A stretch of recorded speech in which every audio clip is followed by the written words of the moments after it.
le quart d'heure officiel est passé, donc on va pouvoir démarrer. Bonsoir à toutes et à tous. Merci d'être venus aussi nombreux à la Fontaine ce soir, ça fait plaisir. Donc moi je m'appelle Lydie Barbeau. Et moi je suis Clément. Guy et moi faisons partie du collectif Énergie Participative. C'est un groupe d'habitants de Plombières-les-Bains qui s'est créé il y a maintenant 6 mois afin de réfléchir à la place et au rôle que nous, les habitants, les Plombinois, pouvons prendre et tenir dans notre ville et plus globalement sur le territoire communal et même intercommunal. Pourquoi sommes-nous donc avec Fontaine ce soir? 3 salles nous ont été refusées sur Plombières. Nous sommes donc repliés chez nos voisins Bellefontaine, avec qui les choses se sont faites très simplement. Nous ne ferons pas davantage de commentaires. Alors, notre collectif rassemble environ 60-70 personnes. En tous les cas, on est avec 70 adresses mail, personnes d'âge d'horizons variés. Nous nous voulons apolitiques, on tient à le dire et à le répéter régulièrement, dans le sens où personne n'appartient, il n'y a pas d'appartenance à un parti politique. Ce qui nous rassemble, ce sont des valeurs qui seront nécessaires et utiles également ce soir. C'est le respect de chacun, c'est le partage des idées, c'est l'envie de partager des réflexions, c'est l'envie de faire bouger des lignes, ici, ailleurs, à Plombières, sur notre territoire, et en l'occurrence, en matière de participation de l'habitant et surtout de la réappropriation de notre territoire et de nos villes, parce que j'ai envie de dire, vu qu'il y a des gens d'ailleurs aussi qui ne sont pas forcément de notre territoire, comment se réapproprier nos villes. Nous nous réunissons pour information les 4e lundis de chaque mois. Il n'y a bien sûr aucune obligation, il n'y a pas d'engagement en contrepartie de sa participation. Chacun vient quand il le veut, comme il le veut, comme il le peut. Au cours des 6 rencontres, parce qu'il y en a eu 6 jusqu'à maintenant, on a pris le temps, en définitive, de mieux nous connaître. Donc on est quelque part dans une phase un peu ce qu'on pourrait appeler de l'interconnaissance. Nous avons échangé sur des sujets qui concernent notre environnement immédiat, en l'occurrence, évidemment la commune, évidemment l'intercommunalité. On est sur de la culture commune. Nous avons cherché à monter en compétences, en prenant le temps de comprendre. Alors en l'occurrence, on a eu 2 conférences qui ont déjà été organisées. Une sur l'intercommunalité, c'est quoi les enjeux de l'intercommunalité, la place de l'intercommunalité par rapport à une mairie. Vaste sujet. On a également eu une conférence en termes de lecture, de clé de lecture sur le budget communal. Évidemment que nous nous sommes confrontés à des difficultés. Évidemment qu'on se confronte à la difficulté de mobiliser. C'est pas si facile que ça de mobiliser la population, et surtout c'est pas si facile que ça de maintenir cette mobilisation. Et puis, de fait, nous nous heurtons des interprétations hâtives, dans le sens où, évidemment, on nous repère, ou on nous enferme, ou on nous identifie, effectivement, uniquement dans le critère, dans le caractère des élections municipales. Ce qui n'est pas le cas ce soir. Ces 6 rencontres forment le socle de notre processus et elles nous ont en tout cas donné envie d'aller plus loin maintenant. Mais aller plus loin, c'est pas si facile que ça, donc il va falloir qu'on s'outille, qu'on acquiert de la méthode, des méthodes pour pouvoir avancer tous ensemble. Aller plus loin, c'est aussi mieux comprendre ce qu'est la démocratie participative, c'est pour ça que nous avons fait appel à un spécialiste ce soir. Savoir comment une municipalité peut être gérée avec l'implication des habitants. Autant de questions qui vont être abordées par Tristan Rechid ce soir. Il est l'un des initiateurs de la démarche participative qui fonctionne au niveau de la commune de Saillant, commune de la Drôme. Voilà, donc avant de donner la parole à Tristan, sachez que toutes les informations, tout ce qu'on a fait jusqu'à maintenant, tout ce qu'on dit, tout ce qu'on pense, nos dessins, nos schémas, etc., tout ça vous pouvez le retrouver sur le site internet du collectif, puisqu'il y a un site, les lundis du participatif, donc on n'a évidemment rien à cacher. Si vous souhaitez nous rejoindre ou simplement suivre nos travaux, c'est libre, il n'y a pas de souci, ça n'engage en rien. S'il y en a qui veulent aller un petit peu plus loin avec nous, laissez-nous simplement vos coordonnées. Vous avez une tirelire là-bas, une urne, pardon, pas une tirelire, une urne à contact, une urne à idées également. Donc laissez-nous un nom, une adresse, un téléphone, une adresse mail. Et puis également j'en profite pour des simples raisons que cette soirée inévitablement elle a occasionné des frais, ça va de soi. Donc l'entrée est libre, donc on ne vous prend pas à la gorge en vous demandant. Si vous avez envie de participer, nous accompagner financièrement aussi, ça fait partie de, voilà, si vous voulez. Il y a, alors là pour le coup, la Tirmire Cochon, qui est dans le fond de la salle, et qui peut recueillir votre participation si vous le souhaitez. Et j'en profite également pour vous dire, mais vous l'avez peut-être vu, qu'il y a déjà des verres qui sont là. Une fois que la conférence sera finie, comme Tristan jugera que ce soit fait, à partir de ce moment-là, ceux et celles qui le veulent, bien sûr, il y a possibilité, comme d'habitude, on a toujours un coup après les réunions. Donc, convivialité et humilité sont les maîtres mots. Voilà, place à Tristan. Merci d'être venu, c'est sympathique de venir vers nous. Le maire, monsieur le maire de Bellefontaine, nous retrouvera tout à l'heure, on va vous remercier, Lydie, n'est-ce pas? Et puis, place à Tristan, et on va t'écouter. À toi la manœuvre.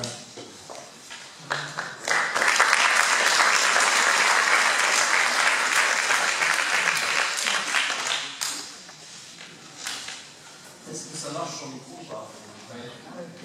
Tout au fond, là-bas, ça marche. Vous m'entendez pas là? Ah oui. Je sens un regard interrogateur du coup, vous ne m'entendez pas, du coup, c'est ça. Alors, je vais prendre le micro. Là, ça va mieux? Ça va pas mieux? Si, ça va mieux. Ah. C'est toujours de chanter le micro, mais ça marche pas.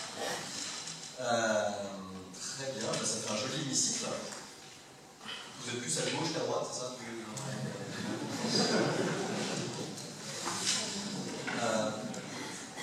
Alors, merci de m'être accueilli. Alors, vous habitez au bout du monde pour moi. C'est sans doute l'endroit où j'aurais mis le plus de temps pour arriver jusqu'à vous. Je fais depuis 2 ans et demi le Tour de France pour accompagner des listes participatives. Tout à l'heure de ce qu'on entend par les listes participatives. Et j'avais rarement mis autant de temps pour arriver quelque part. Non, mais c'est pas vrai, c'est juste. Là, vous êtes dans un joli bout du monde, je pense. Déjà allé du côté de Mulhouse, un petit peu en Alsace, mais je n'étais jamais venu dans des Vosges, donc ça me faisait. En plus, je suis un peu un marcheur et j'avais jamais, sans doute, l'endroit en France où j'avais jamais pratiqué. On n'aura pas tellement de temps de pratiquer, je crois, mais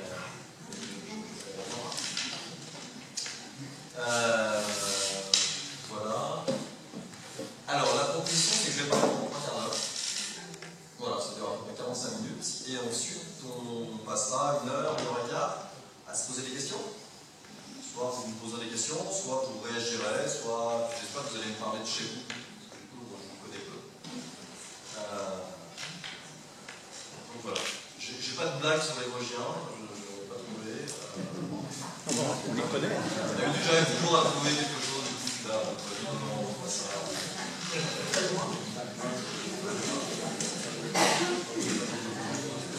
Est-ce que vous arrivez à me situer, moi, du coup, dans la Drôme? Vous arrivez à voir un peu où c'est?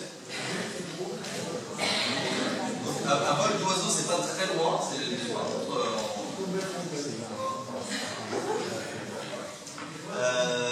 On va faire un petit focus. Du coup, Valence, Condom-sur-Isère. Ouais, vous voyez. Donc, si on se rapproche encore un peu plus, on est dans une vallée qui est entre Cray et Die. Ça fait un jeu de mots. Voilà. D'un côté, Die est connu pour sa clairette. Je suis sûr que vous en buvez de la clairette. C'est incroyable, c'est sinon, vous ne buvez pas de clairette. Il y en a dans les supermarchés. C'est incroyable.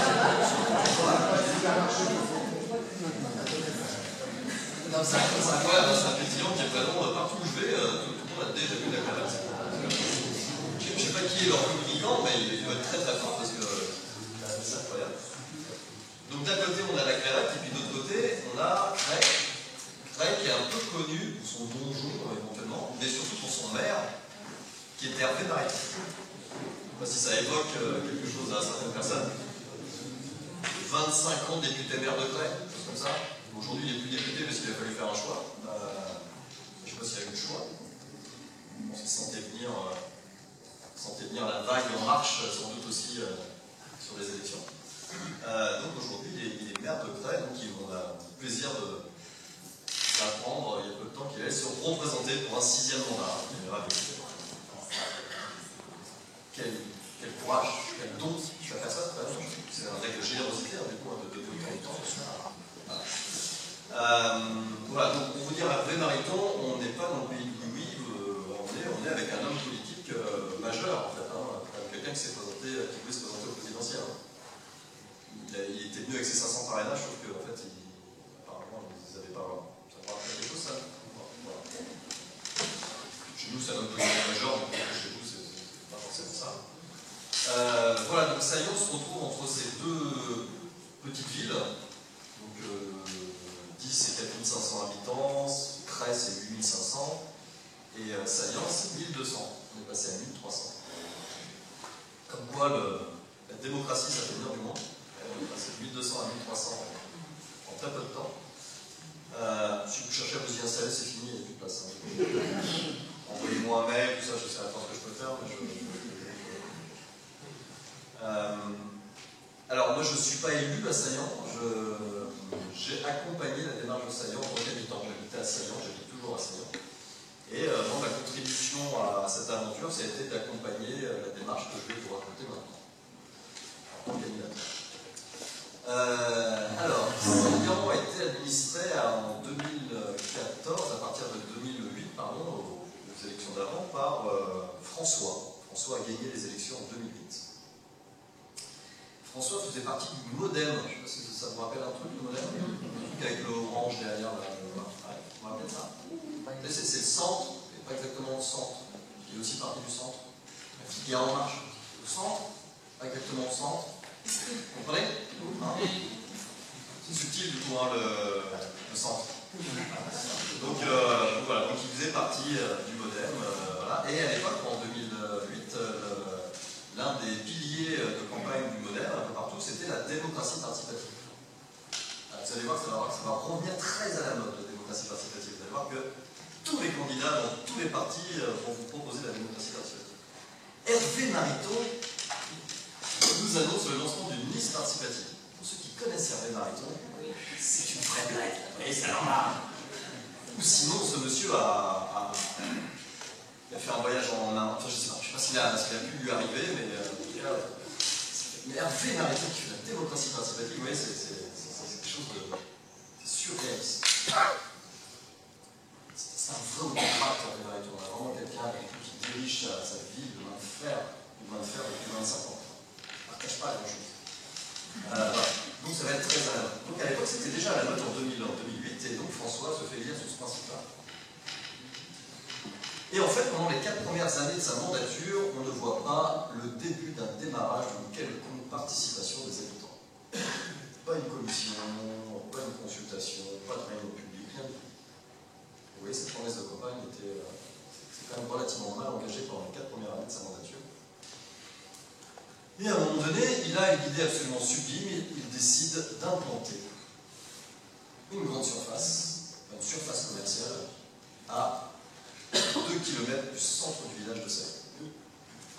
Je ne sais pas si vous avez déjà vécu ce type d'aventure dans vos villages ici, mais un peu partout en France, ça crée toujours c'est toujours la même conséquence. C'est-à-dire que ça crée une désertification des centres-villes, une désertification des villages. C'est-à-dire que nos villages se transforment en cité d'emploi. Vous avez déjà vécu ça? Vous avez réussi à résister du coup à l'implantation de supermarchés? Non. Dis-moi. Alors, en tout cas, nous on s'est dit qu'on avait déjà vu ce scénario se mettre en place un peu partout et que nous on n'avait pas envie de ça à Saillant. Les gens sont déjà venus à Saillant. C'est vrai? Venez, c'est chouette. Hein. Oui, c'est ça.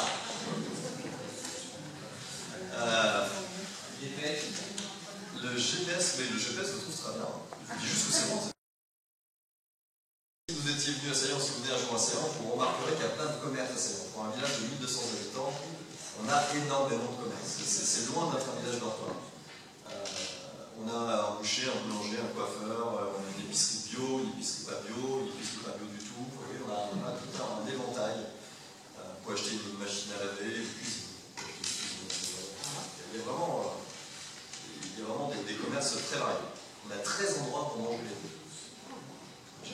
plus d'endroits pour manger l'été qu'à Montbéliard. Voilà, donc on a effectivement beaucoup de commerces, voilà, mais c'est des commerces qui vivent vous voyez, un peu ricac, hein, on est dans un petit village de 1300 habitants, c'est pas facile. Donc l'installation d'un supermarché à 2 km du centre-ville, c'était évident que ça allait donner une catastrophe et que ça allait provoquer la fermeture de la plupart de ces commerces. Donc un collectif s'est mis en... Alors on dit plus en marche, hein, tout le temps, il s'est mis en route, sinon vous êtes classés. Donc ce collectif s'est mis en route pour se battre contre l'implantation de ce supermarché. Et ce collectif a fait pas mal de choses. Ils ont fait un truc assez classique, c'est-à-dire d'aller poser une pétition, vous voyez, et d'aller récolter des signatures sur les marchés alentours, sur les places publiques à la sortie des écoles.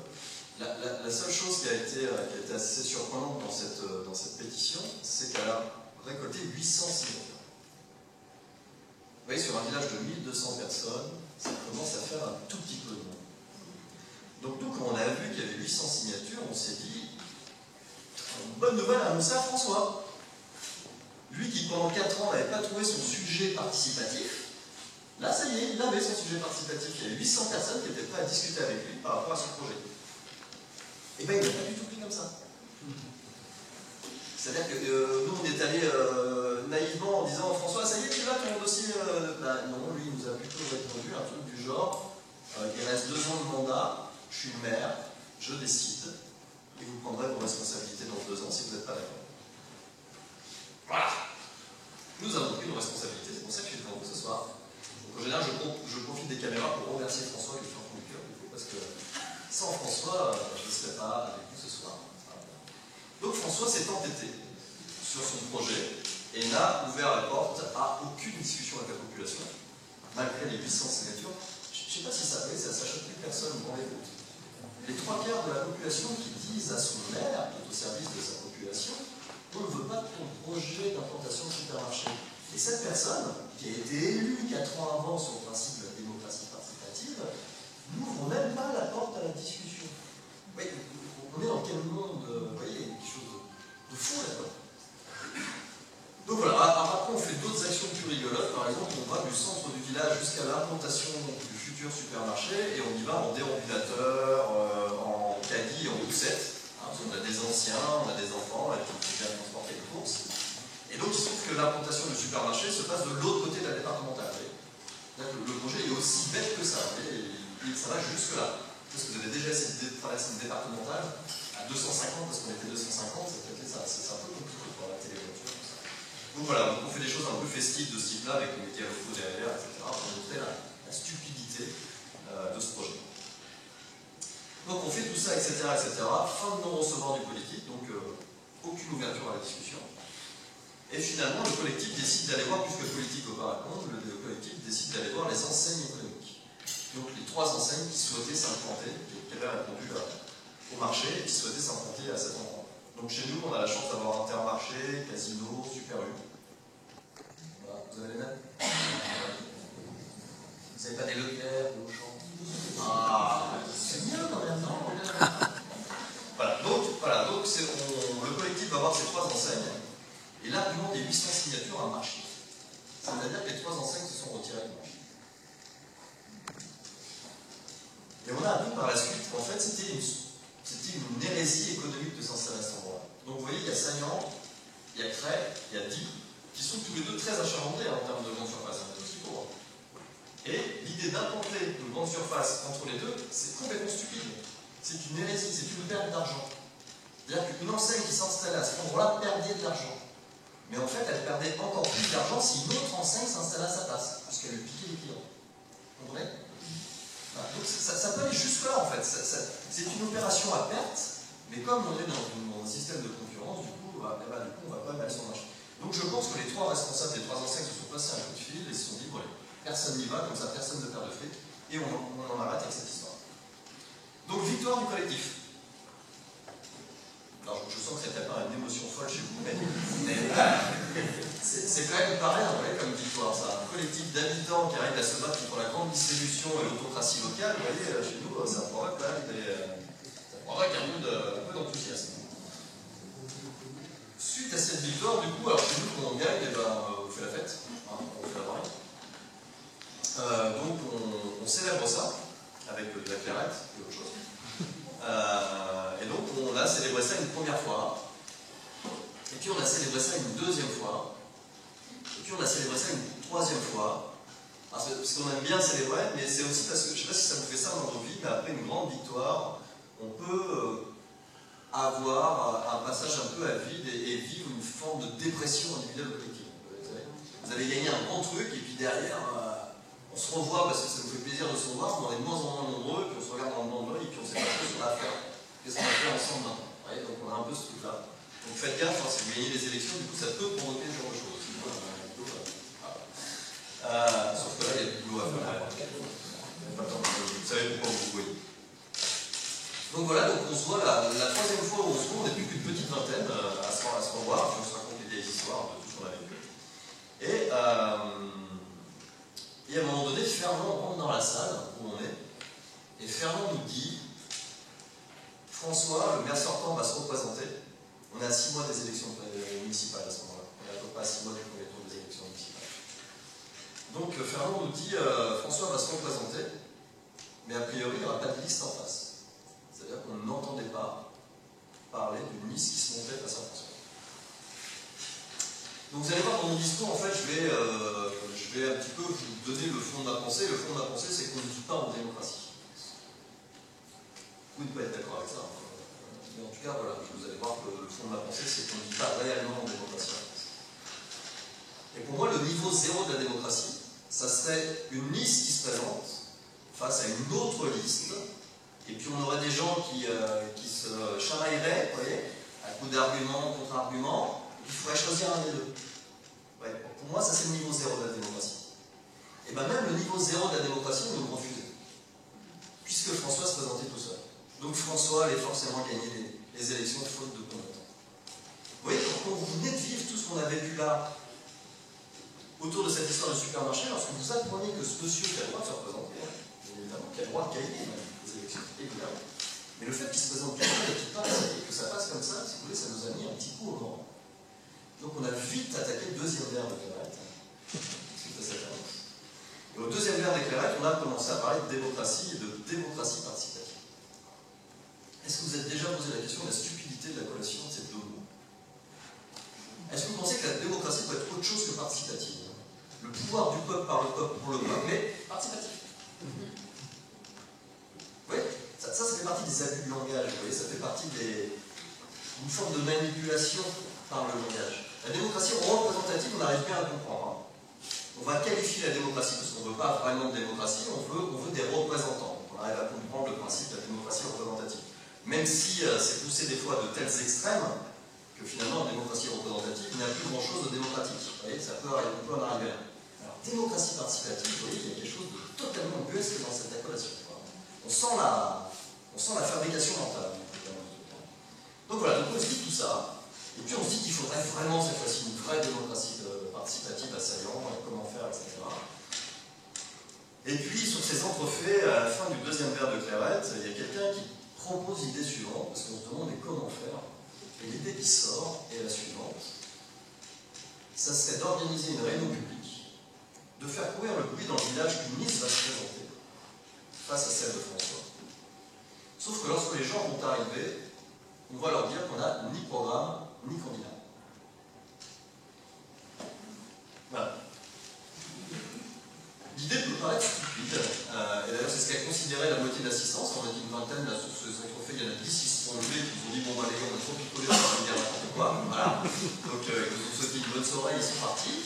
Et on est resté à une dizaine autour de cette idée un peu loufoque d'organiser une réunion publique. Mais que lorsque les gens arrivent, on dirait qu'on n'a pas de temps. Donc cette réunion arrive 3 semaines après. Donc on est à peu près à 5 mois des élections municipales. Et on a 120 personnes, 120 villageois qui viennent à la réunion. Alors pourquoi on a 120 personnes, ce qui peut paraître beaucoup, c'est parce que dans nos villages, on vient voir la tête des pimpants qui veulent se présenter. Vous voyez, par curiosité. Et qu'en général, il y a toujours 2 petits fours à grignoter, un verre de clairette, vous voyez, bon voilà. Donc on vient voir par curiosité, traditionnellement, les gens qui se présentent aux élections municipales. Ça marche bien chez nous, je ne sais pas si ça marche chez vous aussi, mais on aime bien aller voir la tête des gens. Voilà. Donc on a 120 personnes qui viennent. Et lorsqu'ils arrivent dans la salle, ils sont surpris. Vous voyez, c'est un petit peu pour ça que du coup on a fait aussi cette organisation-là. Je ne suis pas sur une estrade, vous voyez, avec un faisceau lumineux qui m'arrive là-dessus. Du coup, les gens s'attendent un petit peu à ça, vous voyez. C'est-à-dire qu'il y a ceux qui sont sur l'estrade, ceux qui savent, et puis il y a vous, la plèbe, le peuple. Vous voyez. Et vous, vous attendez qu'on vous éclaire, vous voyez, parce que vous ne savez pas. Alors que les gens qui sont sur l'estrade, eux, ils savent. Vous voyez ce rapport un peu étrange quand même, hein, qu'on peut avoir des fois. Vous voyez, il y a des gens quand même qui se lèvent un matin et qui ont un projet pour vous, en fait. Ils viennent vous proposer un programme qu'ils ont fabriqué entre eux. Vous voyez, il y a quelque chose de fou là-dedans quand même, non? Des gens vont vous dire, j'ai pensé à ce que va être votre vie pour les 6 ans qui viennent. Votez pour moi. C'est génial, non? C'est quoi? C'est des connexions neuronales en plus? C'est des gens qui ont été touchés par la lumière? Enfin, qu'est-ce qui s'est passé en fait pour que des gens se disent à un moment donné, putain, je vais faire le bonheur des gens pendant 6 ans. Vous allez voir le programme, vous allez voir votre vie va être géniale pendant 6 ans, votez pour moi. Voilà. Donc les gens s'attendent un petit peu à un truc de ce type-là, et en fait ils sont surpris parce que quand ils arrivent avec une salle avec 8 cercles de chaises. Et lorsque les gens s'apprêtent à rentrer dans la salle, on leur demande sur quel sujet ils souhaitent réfléchir. Alors déjà, il y a une espèce d'appréhension, ça s'appelle réfléchir. Comment ça réfléchir? Moi, je suis juste venu écouter, voir un peu les visages et puis manger un petit four, que réfléchir de quoi? Donc on leur explique que ce soir, il n'y aura pas d'orateur, en fait, il n'y a personne qui va leur livrer quoi que ce soit, c'est eux qui vont réfléchir au village. Voilà. Et on leur propose, du coup, sur ces 8 cercles de chaises, on leur propose les 8 compétences qui nous restent, les 8 pauvres compétences qui nous restent dans notre commune. Vous avez vu que les communes sont en train de perdre leurs compétences petit à petit, que tout monte à l'interco, on a des intercos de plus en plus grands. Il y a une espèce de de pouvoir qui échapperait à la base. Il y a quelque chose de ce ordre-là on pourrait avoir l'impression que c'est ce qui est en train de se passer. Donc voilà, donc nous on essaye de garder un peu 8 sujets sur lesquels on a encore un peu de pouvoir dans notre commune. Donc on a une commission urbanisme, on a un cercle environnement, on a un cercle finance, on a un cercle économie, on prend un peu les 8 thématiques sur lesquelles on a encore un peu de pouvoir. Et donc les gens vont s'asseoir sur ces cercles de chaises. Et on va leur demander, la réunion va durer 2h30, on va leur demander pendant 1h30 de faire un bilan, un diagnostic de leur village. Donc ceux qui sont sur l'environnement font un diagnostic de science sur l'environnement, ceux qui sont sur l'urbanisme font un diagnostic sur l'urbanisme, etc., etc. À la fin de ce travail sur le diagnostic, il nous reste 1 heure, et pendant l'heure qui suit, on va leur demander de déterminer les orientations d'un futur programme. Parce qu'on a dit qu'on n'avait pas de programme, on leur a dit aussi qu'on allait le faire avec eux. Voilà. Donc on est en train de bâtir en fait les fondations du programme, à savoir faire un diagnostic et déterminer les orientations. Voilà. La réunion s'arrête là. Et pendant les jours et les semaines qui ont suivi, il y a eu une véritable émulation dans le village. En fait, les gens ont été touchés par cet exercice. Vous voyez, la démocratie, en fait, c'est un truc où il faut arrêter d'en parler, il faut le vivre, il faut l'expérimenter. Et les gens ont eu la sensation d'avoir expérimenté un exercice démocratique. On ne leur a pas demandé leur avis sur un programme. On leur a fait construire les fondements du programme. Personne ne leur a dit quoi que ce soit, on est parti de la feuille blanche, c'est eux qui ont construit les bases. Et ça, pour eux, c'était une expérience un peu nouvelle. Voilà. Donc, ça a beaucoup discuté dans le village. Et on n'a pas eu le choix. Il a fallu qu'on organise une deuxième réunion publique. Parce que vous avez bien compris, on n'était pas du tout mixte, nous. Hein. On voulait juste faire une réunion, secouer un peu les méninges, et puis se dire, bon bah tant pis, il va repasser, il va gagner, bon au moins on aura fait réfléchir un peu les gens. Et ben non, que nenni, on a été quasiment obligé de faire une deuxième réunion. Parce que les gens nous ont dit, on continue maintenant, on ne s'arrête pas là, on fait le programme. Okay. Donc on fait la deuxième réunion publique 3 semaines après. Et la deuxième réunion publique, on a 90 personnes qui viennent. Est-ce que vous êtes d'accord que 90 c'est plus que 120? Ça va? Ouais. Alors je vous dis ça parce qu'on a 90 personnes qui viennent avec un stylo cette fois-ci. Les gens là, ils viennent bosser. Il n'y a plus la surprise d'aller voir la tête des pimpins, machin. Ils savent que ça ne va pas se passer comme ça et qu'ils vont bosser, quoi. Et là, la bonne nouvelle, c'est 90 personnes qui viennent. C'est ça la vraie bonne nouvelle. C'est pas tellement les 120 du début, c'est les 90 qui reviennent. Et donc, là, pendant la réunion, la réunion va s'éterniser pendant 4h30. Parce que, en fait, on leur demande Donc il y a toujours les 8 cercles de chaise, d'accord, les gens reviennent sur leur thématique, et on leur demande de se saisir d'une orientation en binôme, par deux, et de l'orientation de définir un projet. Sauf qu'il y a des binômes qui s'emballent complètement et qui nous font 2, 3, 4 projets. Voilà. Vous voyez, on est en train de finir le programme en fait. On est en train de faire des projets, on est en train de décrire des projets pour la future nature. Et donc on demande à chacun qui a écrit, à chaque binôme qui a écrit son projet, de présenter au reste de l'assistance. C'est pour ça que ça dure longtemps. Donc tous les projets sont présentés. Alors c'est là où on rentre en compte du coup des moyens technologiques hyper perfectionnés. C'est pour faire tout ça, et j'en profite pour checker du coup avec Guy le matériel qu'on a. Il vous faut des feuilles de papier bord, il vous faut des post-it de 2 couleurs différentes, il vous faut des gommettes de 2 couleurs différentes, et il vous faut de la pâte à fixe pour coller les feuilles de papier bord sur le mur. Ah, voilà, la révolution démocratique peut naître un peu. Il ne faut pas grand chose, vous voyez, hein, pour faire naître ça. Alors, du coup, on se présente les projets, et après, on a demandé aux habitants, donc 90 participants, on leur a donné une rabette de 10 gommettes. Vous vous rappelez ce que c'est les gommettes? C'est un outil de manipulation de masse, la gommette. Des fois, je fais des exercices, peut-être qu'on le fera demain, mais peut-être pas, où l'exercice consiste, vous voyez, on construit des projets, des envies de projets, et à un moment donné, je demande aux gens, s'il y a des projets sur lesquels vous vous engagez, vous pouvez aller coller votre gommette. Et je leur donne 2 gommettes. Et là, ils n'ont pas très envie de s'engager. Mais ça serait quand même tellement dommage de ne pas coller une gommette. Ouais. Il y a une espèce de réflexe enfantin, là, du coup. Je sais pas, peut-être qu'on n'a pas assez collé à cette gommette quand on était jeune, en fait. Il y a un truc, vous voyez, il y a une espèce de... Et là, je vous assure que si vous faites ça avec des gommettes, si vous faites ça à main levée, je vous assure que vous avez au moins un tiers de plus d'engagement sur le moyen de avec les gommettes. C'est radical. Bon voilà, c'est la petite histoire. Mais là, du coup, on leur demande pas de s'engager sur des projets, on leur demande, du coup, ils ont 10 gommettes, et on leur demande d'aller coller les gommettes sur les... Il y a 66 projets qui ont été réalisés, du coup, pendant cette soirée. Et on leur demande d'aller coller les gommettes sur les projets qui leur semblent prioritaires. Donc, ils vont coller les gommettes. Et on compte les gommettes, on se retrouve avec 30 projets prioritaires.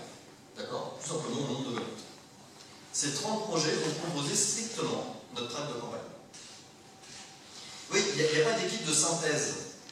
Vous savez ce que... Vous avez déjà rencontré des gens qui font partie des équipes de synthèse? C'est des gens un peu plus intelligents que nous. Ils sont capables de sortir ce qui est important de tout ce qu'on a dit. Et des fois, ils sont tellement forts qu'ils arrivent à sortir des choses qu'on n'a pas dit. C'est vrai. Voilà. Alors nous, on n'a pas fait ça. On a repris strictement les projets tels qu'ils avaient été écrits par les habitants. On a fait 2-3 corrections d'orthographe, de syntaxe, machin, on a raccourci un peu parce que c'était long et il faut faire rentrer ça en retrait. Mais en gros, on a repris tel quel les projets qui avaient été dessinés par les habitants. Donc voilà, on a un programme. Alors je vous ai dit aussi qu'on partait sans candidats. Donc il a bien fallu trouver des candidats aussi. Alors comment on a fait? On a fait passer des feuilles d'émargement à chaque fois qu'on faisait une réunion publique ou à chaque fois qu'on était dans l'espace public. Il y avait une feuille d'émargement où il y avait une case qui disait si vous souhaitez vous engager sur cette liste, cochez la case. On a 19 personnes pour cocher cette case. Ce qui est énorme. Dans un village de cette taille-là, 19 personnes qui s'engagent pour aller se mettre sur une liste, c'est fou, c'est complètement fou. Je crois qu'il y a peut-être des élus dans la salle ou des anciens élus, c'est fou 6 ans d'engagement. Mon propos, et vous le verrez, n'est jamais de taper sur les élus. Hein. Je ne dis pas qu'il y a des gentils habitants d'un côté et les mauvais élus de l'autre. Ce n'est pas du tout mon propos. Ça serait complètement fou et débile de dire des choses pareilles. Non, moi, je suis extrêmement admiratif face au boulot qui est abattu par les élus. Voilà. Sauf que le pouvoir rend fou. Et ça sera la suite de mon propos et je vous expliquerai pourquoi on fait ça. Pourquoi on compte sur l'intelligence collective plutôt que sur l'intelligence d'un seul. Mais en tout cas, voilà. S'engager pendant 6 ans comme ça, après avoir vécu juste une réunion publique, moi ça va. Voilà, ça aussi, je me suis dit, comment les gens. Sauf que ces 19 personnes, en fait, qui n'avaient jamais eu de mandat auparavant, ils voulaient bien faire de la politique de cette manière-là. C'est ça qu'ils nous ont dit, en fait. Hein. On s'engage parce que de cette façon-là, on a envie de le faire. Mais pas de la manière traditionnelle. Donc 19 candidats, et à la première réunion publique qu'on avait organisée, dans l'équipe d'organisation, on avait déjà 3 candidats. Donc 19 et 3, ça fait 22, là on est d'accord? Et bon, on en a trop, monsieur Lam. Il nous faut des listes de 15. Vous Vous voyez, notre problème à nous, c'est qu'on avait trop de candidats. On est parti sans candidats, je vous rappelle. Et on se retrouve avec trop de candidats. Au bout de 3 mois, 2 mois et demi, 3 mois, on a 22 candidats. Donc il va falloir passer de 22 à 15. Et puis il va falloir surtout trouver une tête de liste. Alors ce qu'on se dit, nous, à un moment donné, c'est qu'on se dit, bon, parce que tous les gens, ce qu'ils nous demandent, en fait, ils s'en moquent un peu du programme. Ce que les gens ils demandent, c'est pas tellement le programme. C'est qui? C'est qui la tête de liste? Hein? C'est qui? Voilà. Donc les gens nous demandent régulièrement, c'est qui la tête de liste? C'est qui la tête de liste? Et nous, on se dit, là, dans nos petites réunions, on se dit, peut-être falloir arrêter de voter pour un homme ou pour une femme. Ça serait bien que les gens votent un jour pour un projet. Donc on décide en fait de ne pas choisir la tête de liste. Et on va choisir la tête de liste seulement à la fin de la campagne. C'est-à-dire au jour où on aura 3 semaines avant les élections à peu près, il faut déposer les listes en préfecture. Donc on décide d'attendre la veille de ce dépôt obligatoire en préfecture. L'invitation que je vous fais en fait, c'est d'arrêter d'attendre l'homme ou la femme providentielle. Alors peut-être que cette personne est présente dans la salle. Si c'est le cas, je vous demande de se lever maintenant. Et on va te suivre. On ne va pas s'embêter avec ces histoires d'intelligence collective, machin, tout ça, parce que c'est un peu compliqué ces histoires. Le plus simple, c'est de te suivre. Donc s'il te plaît, si tu es là, manifeste-toi tout de suite. Et on va te suivre parce que, voilà, si tu détiens la vérité sur l'ensemble des sujets. Non? Ok. Bon. Voilà. C'est un petit peu ce qui nous est arrivé en fait, hein, c'est que du coup, a priori, on n'avait pas non plus en groupe l'homme ou la femme financière. Donc il va falloir considérer en fait que chacun détient une partie de la vérité. Et qu'il va falloir composer avec tout ça. Ce que je suis en train de vous dire là, c'est qu'il n'y aura pas de sauveur en fait. Vous voyez, quelque chose de cet ordre-là. Vous pouvez y croire dans votre vie privée, mais dans la vie publique, il n'y aura pas de sauveur en fait. Hein. Et ouais, ça dépend de vous en fait, ça dépend de chacun d'entre nous, c'est ça qui est fou. Mais vous savez, c'était fou. Nicolas Hulot rentre au gouvernement, la crise écologique va se résoudre. Quand il sort du gouvernement, c'est la catastrophe. Mais dans quel monde on vit, quoi, sans rien, quoi. Vous croyez que Nicolas Hulot a la capacité, du coup, de nous faire passer à côté de l'effondrement? Vous croyez que vraiment ça donne... Non? On n'y croit pas. Hein? Et pourtant, ça crée cette émotion-là, vous voyez? Et on est un peu dans cette éducation-là, du coup, où on va trouver notre sauveur, en fait, hein, la personne qui va nous permettre de passer à côté de tous ces périls. Voilà, donc nous on décide du coup de ne pas choisir notre tête de liste. Et donc les gens continuent à nous demander c'est qui la tête de liste, et ben là on leur sourit, on dit on ne sait pas, mais vraiment on ne savait pas. Voilà. On s'approche petit à petit des élections, on est à peu près à 4 semaines du premier tour, donc il va falloir déterminer l'ordre de la liste, et donc on rassemble les 22 candidats, et j'ai la chance d'animer ce moment-là, et on fait un truc qui s'appelle l'élection sans candidat, pour ceux à qui ça dit quelque chose, la sociocratie, pour ceux qui disent quelque chose. Sinon, c'est pas bien grave. Mais en fait, on utilise cet outil-là sans même savoir que ça existait. En fait, ce qu'on se dit, on se pose la question comment est-ce qu'on va choisir notre tête de liste. Alors d'habitude, comment ça se choisit, en fait, vous dites, c'est qui veut y aller? Hein? Et puis là, vous avez des gens qui lèvent la main. Ou une personne qui lève la main. Là, vous avez votre tête de liste. Et bien nous, on va se dire qu'on ne va pas faire ça. Alors pourquoi on ne va pas faire ça? C'est parce qu'a priori, c'est pas une bonne idée de donner le pouvoir à celui qui le veut. C'est pas toujours vrai, mais ça marche souvent, ça. Hein? Il ne faut pas donner le pouvoir à celui qui le veut, en fait. La recherche de pouvoir a quand même quelque chose d'assez étonnant. Parce que le pouvoir, c'est des soucis, c'est des responsabilités, c'est des choses pas très agréables. Donc celui ou celle qui veut absolument le pouvoir, a priori, c'est peut-être quelqu'un qui a un problème avec ça. Voilà. Donc je vous invite aussi, pareil, de la même manière, du coup, à ne pas vous demander qui veut le pouvoir.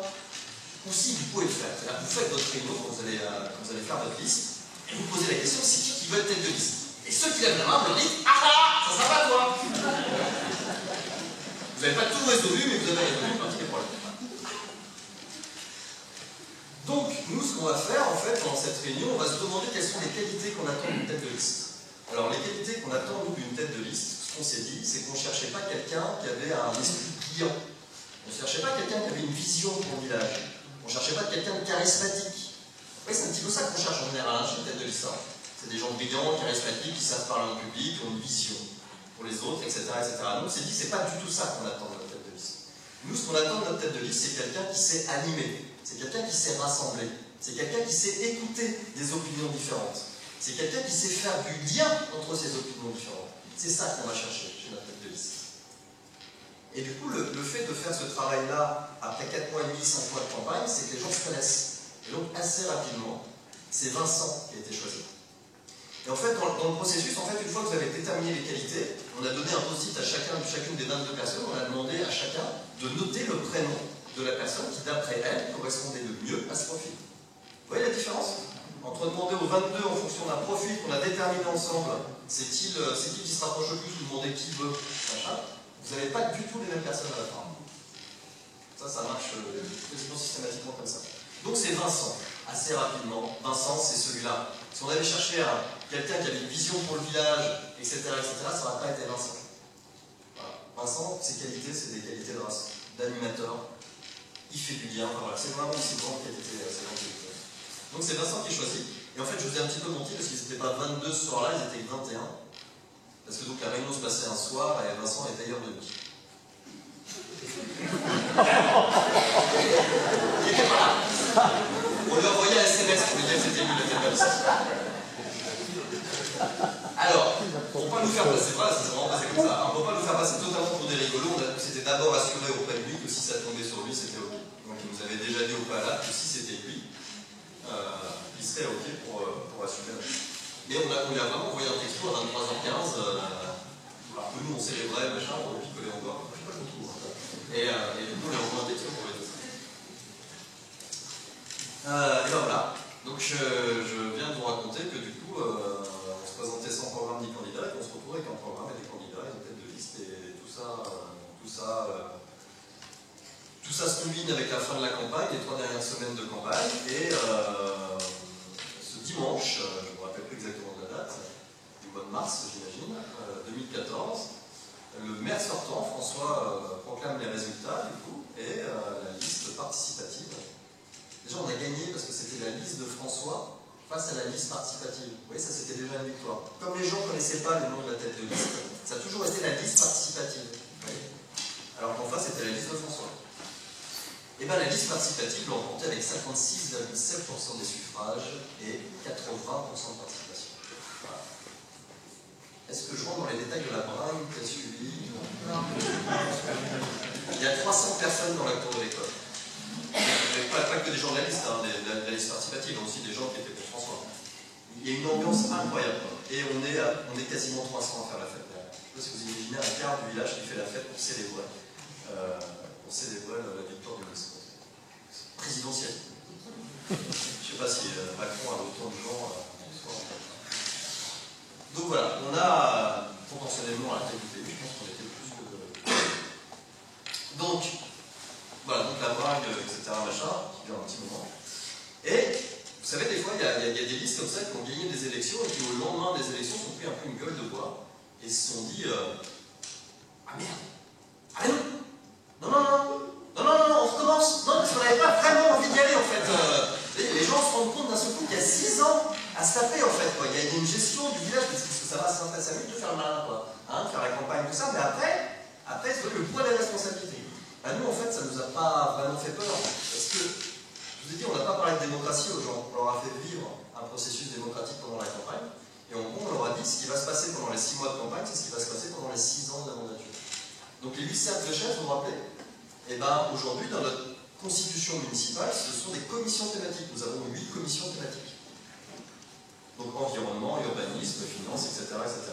Le boulot de ces commissions, c'est de faire un diagnostic du village. Donc elles se voient une fois par an. Elles font un diagnostic du village et elles font sortir 3 projets à mener dans l'année. D'accord? Donc 8 x 3, ça fait 24 projets d'habitants par an. C'est totalement débile. C'est beaucoup trop. Il y a des espèces d'agressivité un peu pour la main. Faites super gaffe à ça. Donc voilà, donc c'est. Voilà. Donc, la première grosse erreur en fait. Donc 8 commissions thématiques, il faut sortir 3 projets, et chacun des projets est travaillé dans une autre réunion qui s'appelle le groupe action projet. C'est-à-dire que l'idée, c'est pas de dire aux élus ce qu'ils doivent faire, l'idée c'est de faire avec les élus. D'accord? Donc c'est pour ça qu'il y a ces groupes action projet, où là on va conduire le projet du début jusqu'à la fin, avec les élus. Bref, donc tout ça, toute cette mayonnaise se met en place, donc 250 réunions en 2 ans et demi, grosse fatigue.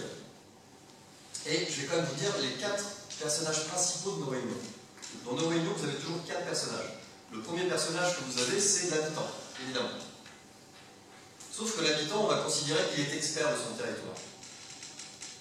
Donc l'habitant, c'est pas juste pour lui demander son avis, pour faire semblant de lui demander son avis, c'est qu'on considère que l'habitant a une expertise. On appelle ça l'expertise d'usage. À partir du moment où vous habitez dans un village, vous en avez une forme d'expertise. D'accord? On va considérer que le village est un commun. Ça vous appartient, ça nous appartient à tous. On a tous une vision de ce village. Donc on va faire appel à ça, cette forme d'expertise. Le deuxième individu, vous savez peut-être, parce que des fois ça choque un peu les gens, vous savez que vous êtes expert de vos vies. Vous savez déjà? Moi j'ai mis 40 ans avant de m'en apercevoir. Hein. Et ouais, je suis pas très rapide. Mais j'ai l'impression que mon parcours dans l'éducation nationale m'a conforté beaucoup dans cette idée-là. Vous voyez? Que c'est la personne qui est sur l'estrade, la personne qui est derrière le micro qui a raison. Moi je ne sais rien. Vous voyez? Et moi je suis resté avec cette idée que je ne savais rien. Vous savez, comme dans une société, on a des experts dans tous les domaines. Dans votre relation avec votre chien, vous pouvez trouver un expert. Vous voyez? Non, mais on est dans une société folle de l'expertise. On nous retire toute forme d'expertise. Les parents, parfois, se font retirer leur propre expertise dans le cercle de l'école, par exemple. On est dans une drôle de société, quoi. Donc voilà. Donc moi, j'ai mis un petit peu de temps avant de me rendre compte que j'étais expert de ma vie. Donc on essaye de refaire naître ça chez les habitants. Et ça leur redonne un peu de dignité, vous voyez. On va chercher un peu ce truc-là, leur parole compte. Donc, premier acteur, les habitants. Deuxième acteur, les élus. Il n'y a pas de commission, il n'y a pas de réunion s'il n'y a pas d'élus. Il ne s'agit pas que des habitants fassent et construisent des jolis programmes et qu'ensuite ils aillent essayer de convaincre des élus. Ça, c'est ce qui se passe aujourd'hui dans nos communes et qui ne marche pas. Vous êtes quelques-uns déjà à avoir essayé de construire des jolis programmes, vous avez mis de l'énergie bénévole, et là, vous avez une mairie qui vous met des bâtons dans les roues. Vous vous rendez compte? Pour moi, le premier travail d'une mairie, c'est de soutenir les initiatives de ses habitants. Vous avez comme des habitants qui, bénévolement, mettent de l'énergie pour construire des projets qui créent de la plus-value pour leur territoire, et non seulement on ne vous soutient pas, mais en plus, on peut vous mettre des bâtons dans les roues. On est dans quelle vie, quoi? Qu'est-ce qui se passe? C'est une blague, quoi. Je suis obligé de vous convaincre en plus que, après tout le travail qu'on a fait collectivement, je suis en plus obligé d'aller vous convaincre. C'est une blague. Voilà, donc il faut arrêter avec ça. Donc le premier boulot d'un élu, selon nous, c'est d'accompagner les énergies des habitants, et de leur faciliter la vie, et de les remercier de leur engagement. Voilà, donc on travaille avec des élus pour éviter ces écarts-là, donc on fait du travail associé. Les habitants bossent toujours avec des élus. Le troisième acteur de nos commissions sont des experts techniques. Je ne suis pas en train de vous dire que les habitants disposent de toutes les expertises. Bien évidemment qu'il y a des sujets techniques sur lesquels il faut faire venir des experts. Et nous, les experts, on prend la parole lorsqu'on leur demande. Et plutôt pour soutenir la pensée des habitants plutôt que de la contrer. Je vais vous faire, du coup, alors ça n'existe sans doute pas ici, mais je vais vous décrire du coup une réunion de consultation telle que je l'ai souvent vécue dans la Drôme.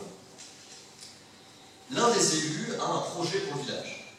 Donc il annonce partout dans le village qu'il va mettre en place une réunion de consultation. Donc là, les habitants se disent, chouette, on m'a demandé mon avis. Donc, voilà, donc vous allez dans la réunion. Et là, la réunion se passe de la manière suivante. Vous avez une introduction qui est faite par l'élu qui va vous présenter en 15-20 minutes son projet. Et derrière, vous avez un expert technique qui prend la parole tout de suite derrière et qui, pendant 1 heure, va vous prouver scientifiquement et techniquement, à coup de PowerPoint, que la seule vision possible est celle qui vous a été présentée par l'élu. Et vous avez 10 minutes à la fin pour poser des questions. Alors attention, pas n'importe quelle question, parce que si vous posez des questions qui remettaient en cause le projet de l'élu du départ, on va vous dire, mais qu'est-ce que tu as fait? T'as poncé t'as dormi pendant la séquence? Parce qu'on vient de t'expliquer que c'est pas possible de faire autrement. Vous voyez? Alors ça, c'est pas des réunions de consultation, ça c'est des réunions d'information. Voire des réunions de propagande, je ne sais pas quel terme vous voulez utiliser, mais vous voyez, que lorsqu'on consulte les gens, lorsqu'on demande l'avis aux gens, on leur laisse la parole. Vous voyez? Voilà, on usurpe les mots, vous voyez, vous avez vécu déjà des réunions de consultation comme ça? Non, pas. Se sent dire dans quel village? Voilà, donc moi je vous dis, j'ai souvent vécu des fausses réunions de consultation qui se passaient de cette manière-là. C'est-à-dire que les choses avaient déjà été décidées. Et qu'en fait, on essayait de nous convaincre. de ce qui avait déjà été décidé. On faisait semblant de nous demander notre avis. Donc, les sphères techniques, ouais, je me suis un petit peu... donc, habitants, élus, experts techniques, et le dernier acteur de nos réunions est l'animateur. C'est ce que je vais incarner ce week-end avec des gens qui vont participer aux ateliers. Le boulot de l'animateur, c'est de prendre soin d'un petit personnage qui est à l'intérieur de nous. Je ne sais pas si vous l'avez déjà repéré. Moi, je l'appelle le grand mâle blanc dominant. Nous avons à l'intérieur de nous un grand mâle blanc dominant. C'est ce petit personnage qui nous rend totalement insupportable lorsqu'on est en réunion. Non, ça vous rappelle quelque chose, ça ou pas? Et c'est ce petit personnage qui fait que vous coupez la parole aux gens. Que vous essayez absolument d'avoir raison.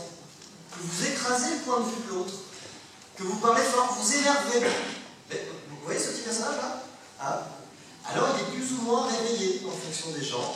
Alors chez moi, il est très réveillé. Je travaille dessus, hein, mais il est très très réveillé chez moi. Et je me suis longtemps posé la question de pourquoi j'étais tellement insupportable en réunion. Et en fait, j'ai la réponse pour moi en tout cas, c'est que moi j'ai une carence affective. J'ai pas été assez aimé quand j'étais petit. Ce qui fait que lorsque j'en suis dans un collectif, j'ai un mal fou à trouver ma place. J'ai besoin plus que les autres d'être reconnus. Donc j'en fais des tonnes. J'ai besoin d'avoir raison sans arrêt. Et il faut que j'ai raison 10 fois pour avoir l'impression d'être accepté dans le groupe. Vous voyez? Voilà. Donc je traîne ce boulet depuis très longtemps. Et j'essaie de me soigner, mais vous voyez, c'est encore compliqué. Et voilà. Donc, lorsque j'anime des réunions et que je vois des gens qui ont un grand mâle blanc dominant très éveillé, et bien du coup, on se repère, tous les deux. On se reconnaît. Et, avec les yeux comme ça, on se regarde et on se dit je sais. Voilà. Et donc, du coup, le boulot de l'animateur, c'est de calmer ces personnages-là, mais c'est aussi de les rassurer. Donc, moi, quand j'anime des réunions, bah, du coup, les grands mâles blancs dominants, je les cadre et je les prends dans mes bras, symboliquement. Je passe pas longtemps à prendre des gens dans mes bras. Mais vous voyez, il y a quelque chose de l'ordre du je vais te rassurer. Tu as ta place dans ce groupe. Voilà. Donc, voilà, il y a un truc un peu comme ça quand vous êtes animateur dans ce projet. Vous voyez, c'est la gestion de tous les personnages un peu difficiles que vous avez d'abord. Donc l'animateur, il fait ça.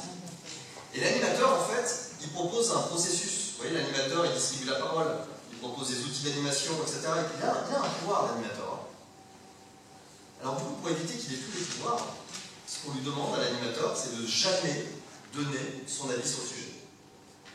L'animateur ne donne à aucun moment son avis sur le sujet. Il conduit le processus de prise de décision, il conduit le processus de réflexion, il ne donne jamais son avis sur le sujet.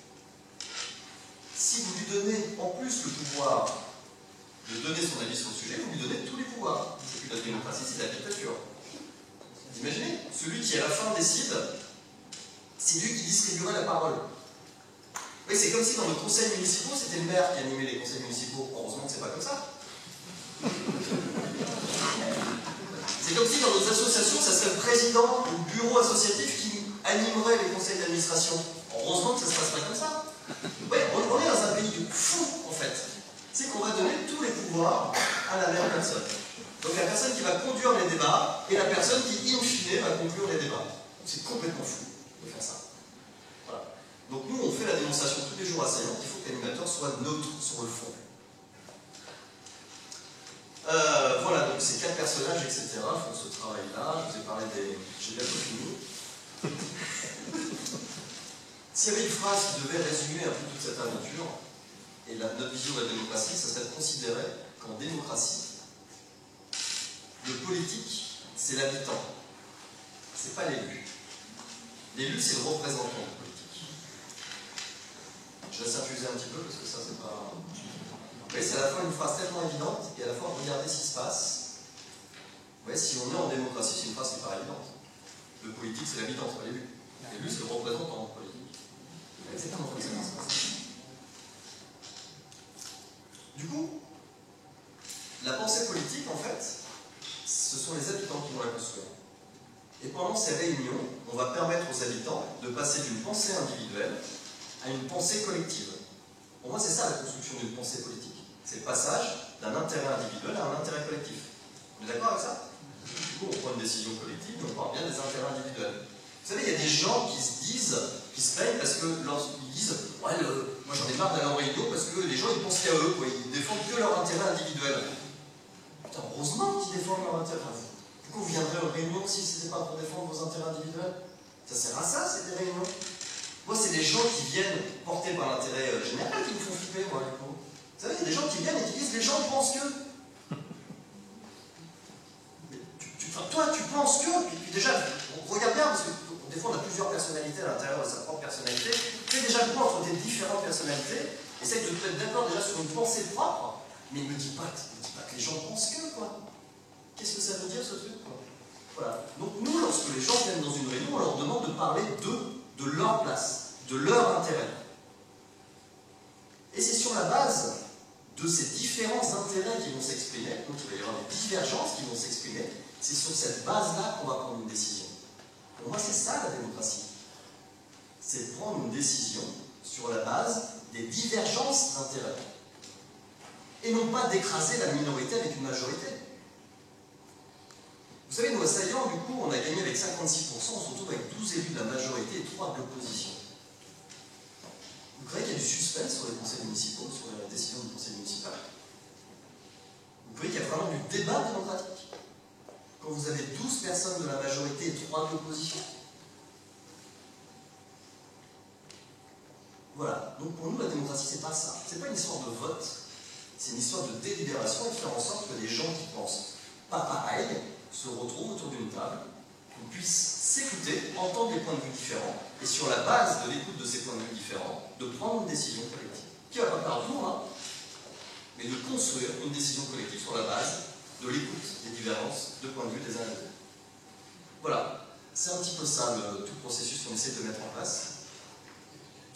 Et si vous avez bien compris mon propos, vous avez bien compris qu'une liste participative n'a rien à voir avec le parti politique traditionnel. Sauf si un parti politique se présente sans programme des candidats. Je ne suis pas sûr que ça soit l'ordre du jour. Mais voilà, ça se passe en dehors des partis. Je vous dirais même plus que ça. Pour moi, une vraie liste participative, c'est une liste qui va rassembler des électeurs du Rassemblement national jusqu'aux Insoumis. C'est-à-dire que c'est une liste qui va faire l'effort de rassembler en son sein toutes les tendances. Donc sortir de cette bataille d'une liste de telle couleur contre une liste de telle couleur, mais plutôt mettre dans la même liste la pluralité des couleurs politiques qui sont présentées dans le village. Ça paraît fou, hein? Mais je peux vous assurer que l'on commence à toucher ça du doigt et que ça, j'y crois. Et en fait, j'y crois parce que, alors on va dire sur un échiquier politique, moi je suis plutôt un gauchiste. Et peut-être que la personne, les idées qui sont les plus éloignées des miennes sont peut-être des idées de droite, voire d'extrême droite. D'accord? On va dire que sur un échiquier politique, je me place plutôt là-dessus. Je peux vous annoncer ce soir que sur la gestion des affaires communales, je suis d'accord avec un électeur du Rassemblement national sur 95% des dossiers qui ont été traités à cette époque. Je peux être d'accord avec un électeur du Rassemblement national sur le sens de circulation dans le village, sur les places de stationnement, sur la mise en place d'un compost collectif, sur l'extinction des feux la nuit, sur l'aménagement des bords de Drôme, sur la propreté du village, sur le plan local d'urbanisme, etc., etc. Je viens de vous lister un certain nombre de projets qu'on a fait. L'aménagement des écoles scolaires, etc., etc. Dans tous ces projets, la place du clivage politique, je ne la vois pas. Voilà. Donc, je ne suis pas en train de vous dire qu'il faut abandonner vos valeurs. Hein. Parce que moi, quand je suis dans un tour de table avec des gens qui ont des valeurs radicalement opposées aux miennes, je n'oublie pas les miennes. Hein. Seulement, je vais faire l'effort sur des projets concrets de comprendre la personne qui est en face de moi. Et je pense que c'est comme ça qu'on crée une forme d'union, du vivre ensemble. Et il y a peu de chances pour que je perde moi, mes valeurs dans ces dynamiques-là. Voilà. Donc voilà, moi, j'estime qu'on est au bord du gouffre aujourd'hui, en France et dans le monde. Je ne vais pas citer les différents événements qui se passent, parce que du coup, ça me mettrait... J'étais gauchiste, donc je ne vais pas en rajouter. Mais en tout cas, je fais le constat que la lutte guerrière, que le conflit, ça ne marche pas. Ça ne fait pas taire le camp en face. De considérer qu'en face, ce sont des ennemis, ça ne marche pas. Donc je vous invite du coup à des rapports plutôt de l'ordre de la coopération. Et je vous dis encore une fois, coopérer, ça ne veut pas dire oublier ses valeurs. Ça veut juste dire faire l'effort d'écouter ce qui se passe en face et de composer avec ce qui se passe en face, sans jamais revenir aux valeurs. Vous voyez, des espèces de limites à ne jamais dépasser. Voilà. Il y a de la marge. Sur tous les sujets que je viens de vous dire à l'échelon communal, je peux vous assurer, vous serez surpris de voir à quel point vous pouvez être d'accord avec des gens qui, a priori, sont des gens infréquentables. Et bien, je crois que j'en ai fini, on va passer à vos questions. Si ça vous dit.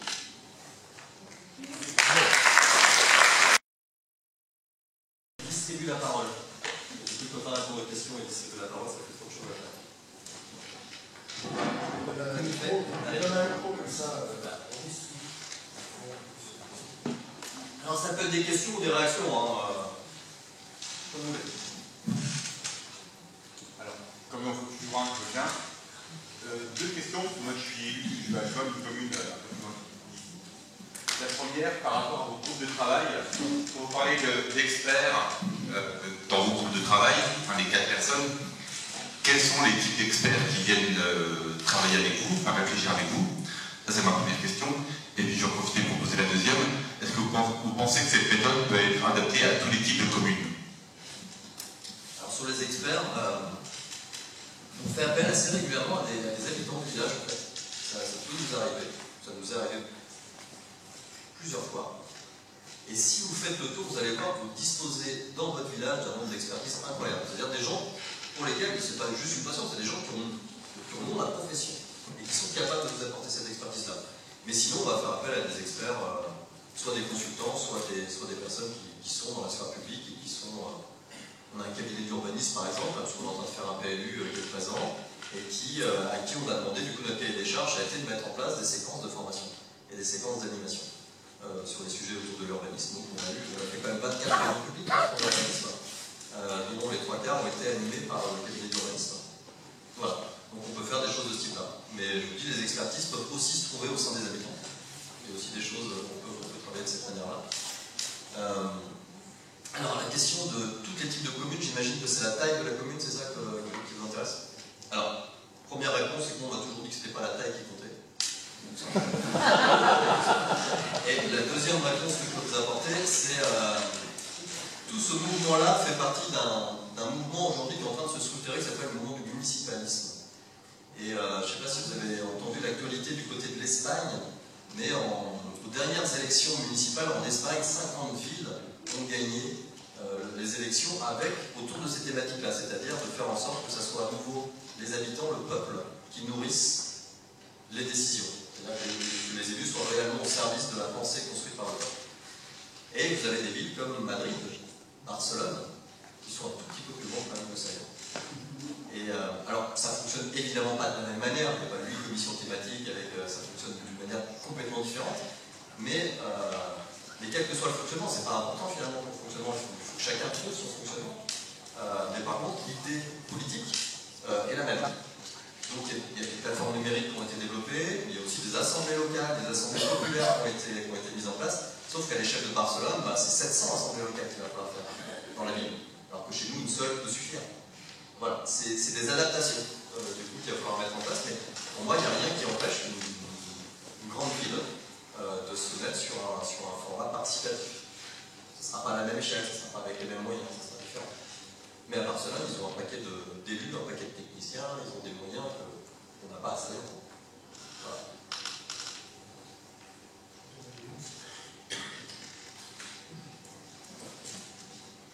J'en avais une, c'était pour rebondir sur ce que tu disais, sur l'usure de la population.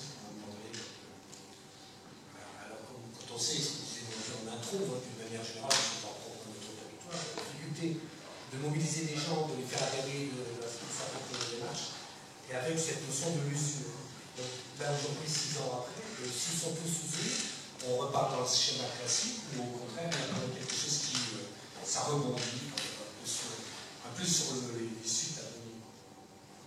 Alors, au bout de 2 ans et demi, 3 ans, lorsqu'on s'est aperçu qu'on avait sans doute été accessible dans le nombre de réunions, surtout dans le nombre de projets qui émergeaient, ils se sont amusés du coup à un moment donné à la mairie de faire une espèce de schéma de tous les projets qui étaient sortis des habitants.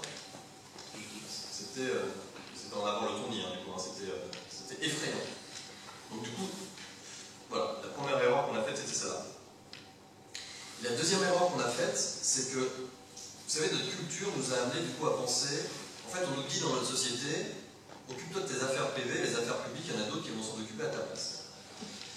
D'accord? C'est un petit peu le message, en gros. Hein. Et t'inquiète pas, tu vas pouvoir voter pour les 5 ans, pour les 6 ans, et choisir tes biens. Mais l'idée, quand même, dans la... Je me suis perdu, dis donc. Oui, dans l'usure du truc. Donc, du coup, quand vous demandez du coup à des habitants de se réunir et de leur demander de réfléchir à des projets pour le village, vous allez souvent avoir des projets qui ne vont pas voler très haut. Vous voyez? C'est parce qu'on nous a tellement dit qu'on n'était pas en mesure de réfléchir à la complexité, qu'on n'était pas en mesure, parce que tous ces sujets sont bien compliqués, vous savez. Donc du coup, quand vous demandez aux gens qu'est-ce qu'il faut changer dans le village, du coup, vous avez des choses autour de la propreté du village, assez facilement les crottes de chien, vous voyez. Donc du coup, il y a un truc à faire autour de la confiance à donner aux gens. Et vous savez, le deuxième projet qui est sorti de la commission urbaniste, le premier c'était les crottes de chien, je ne raconte pas la tête des élus, quoi. Tout ça, ça a été les crottes de chien, quoi.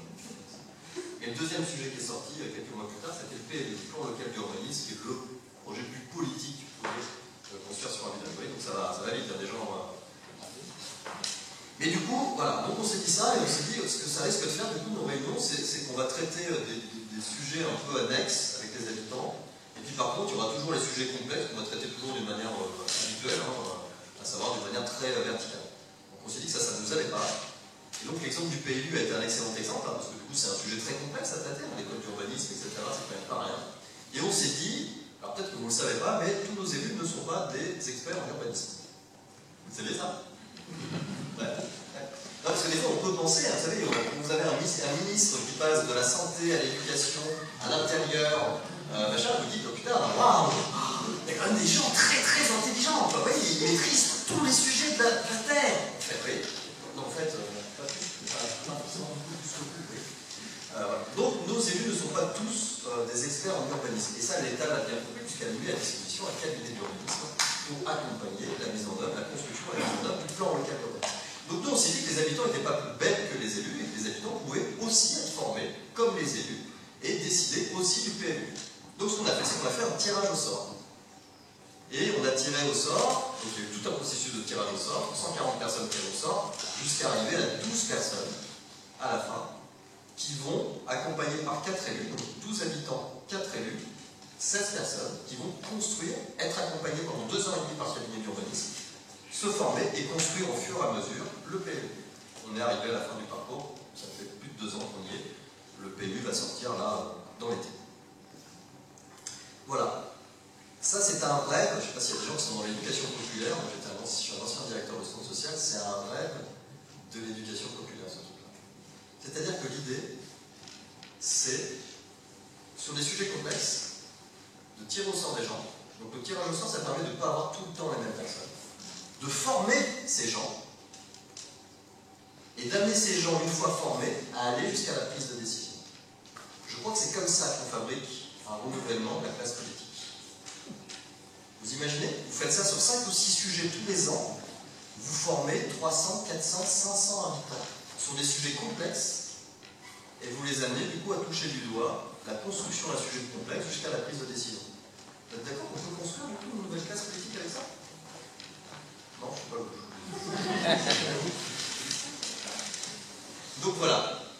Donc la solution, l'autre solution, du coup, ça c'est de faire ça. Ça c'est de faire du tirage au sort, de former des gens. La démocratie, c'est pas, pour moi en tout cas et pour nous, c'est pas n'importe qui. Tout le monde décide de tout, n'importe quand, n'importe comment. Sur les sujets complexes, demander à quelqu'un de donner son avis, de décider sur un sujet complexe sans information ou formation préalable, c'est du fascisme. D'accord? Au mieux de la démagogie, si vous préférez. Vous voyez, c'est comme si vous receviez, ça n'arrivera jamais, dans une boîte aux lettres, un fascicule de 120 pages sur la Constitution européenne et qu'on vous demandait si vous étiez d'accord ou pas. Ça n'arrivera jamais, parce qu'on vit dans une démocratie, du coup. Vous vous rendez compte de la stupidité de la question? C'est un des sujets les plus complexes. Qui aujourd'hui maîtrise les arcanes et le fonctionnement de l'Europe et du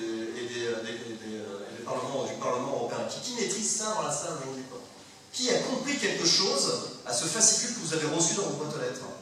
Comment derrière on peut poser une question aussi débile que oui ou non? Comment c'est possible de nous prendre autant pour des idiots?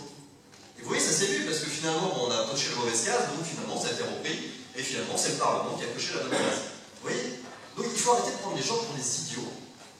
Et vous voyez, c'est ce forme de référendum systématique sur tous les sujets, où on va demander aux gens de voter de leur canapé sur des sujets complexes qu'ils ne maîtrisent pas. Pour moi, ça c'est du fascisme, c'est pas de la démocratie. La démocratie, ça nécessite des efforts, ça nécessite de se former, de s'informer. Si tu veux prendre des décisions, il va falloir que tu passes du temps pour étudier les dossiers. C'est ça, pour moi, la démocratie, c'est ça l'effort qu'on doit demander à chacun. Et l'intérêt du tirage au sort, c'est que ça permet à n'importe qui d'y accéder. Et pas seulement aux classes les classes supérieures, du coup, que vous voyez systématiquement dans ce type de commission. Voilà, ça c'est un peu le... On l'a tenté sur le PLU, on l'a pas fait sur beaucoup d'autres sujets. Moi, je rêverais qu'on puisse, sur un prochain mandat, dans une autre vie, du coup, mettre en place ce type de processus sur plein de sujets différents. Le budget, la gestion de l'eau, les communs, le transport, tous ces sujets qu'on puisse, du coup, faire venir les habitants, les former et les amener jusqu'à la conception d'un projet, jusqu'à la prise de décision.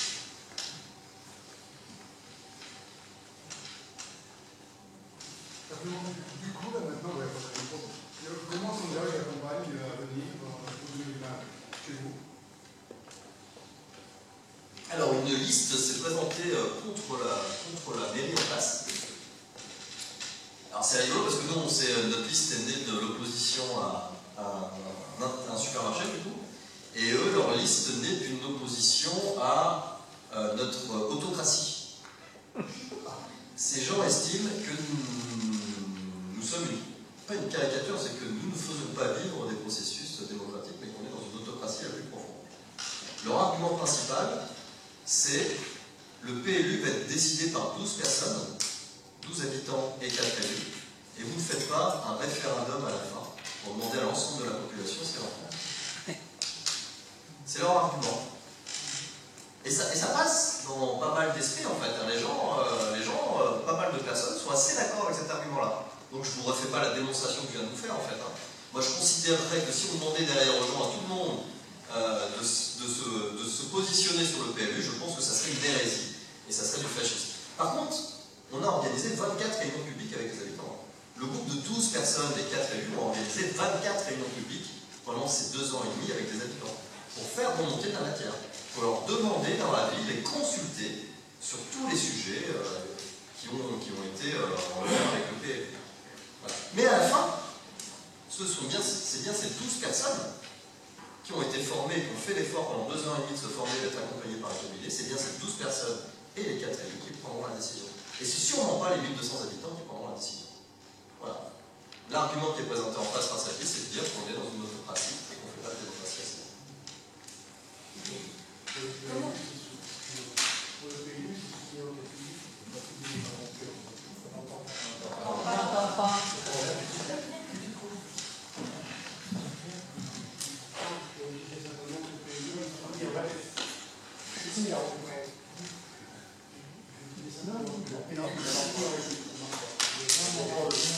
Le PLU soumis en enquête publique, ouais.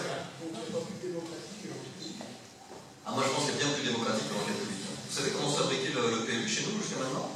C'était le maire, un adjoint et les 4 propriétaires terriens du village qui dessinaient leur PLU, qui dessinaient leur carte. C'était tout à fait légal, hein. Ça passait par une enquête publique et tout passait, et ça passait très bien.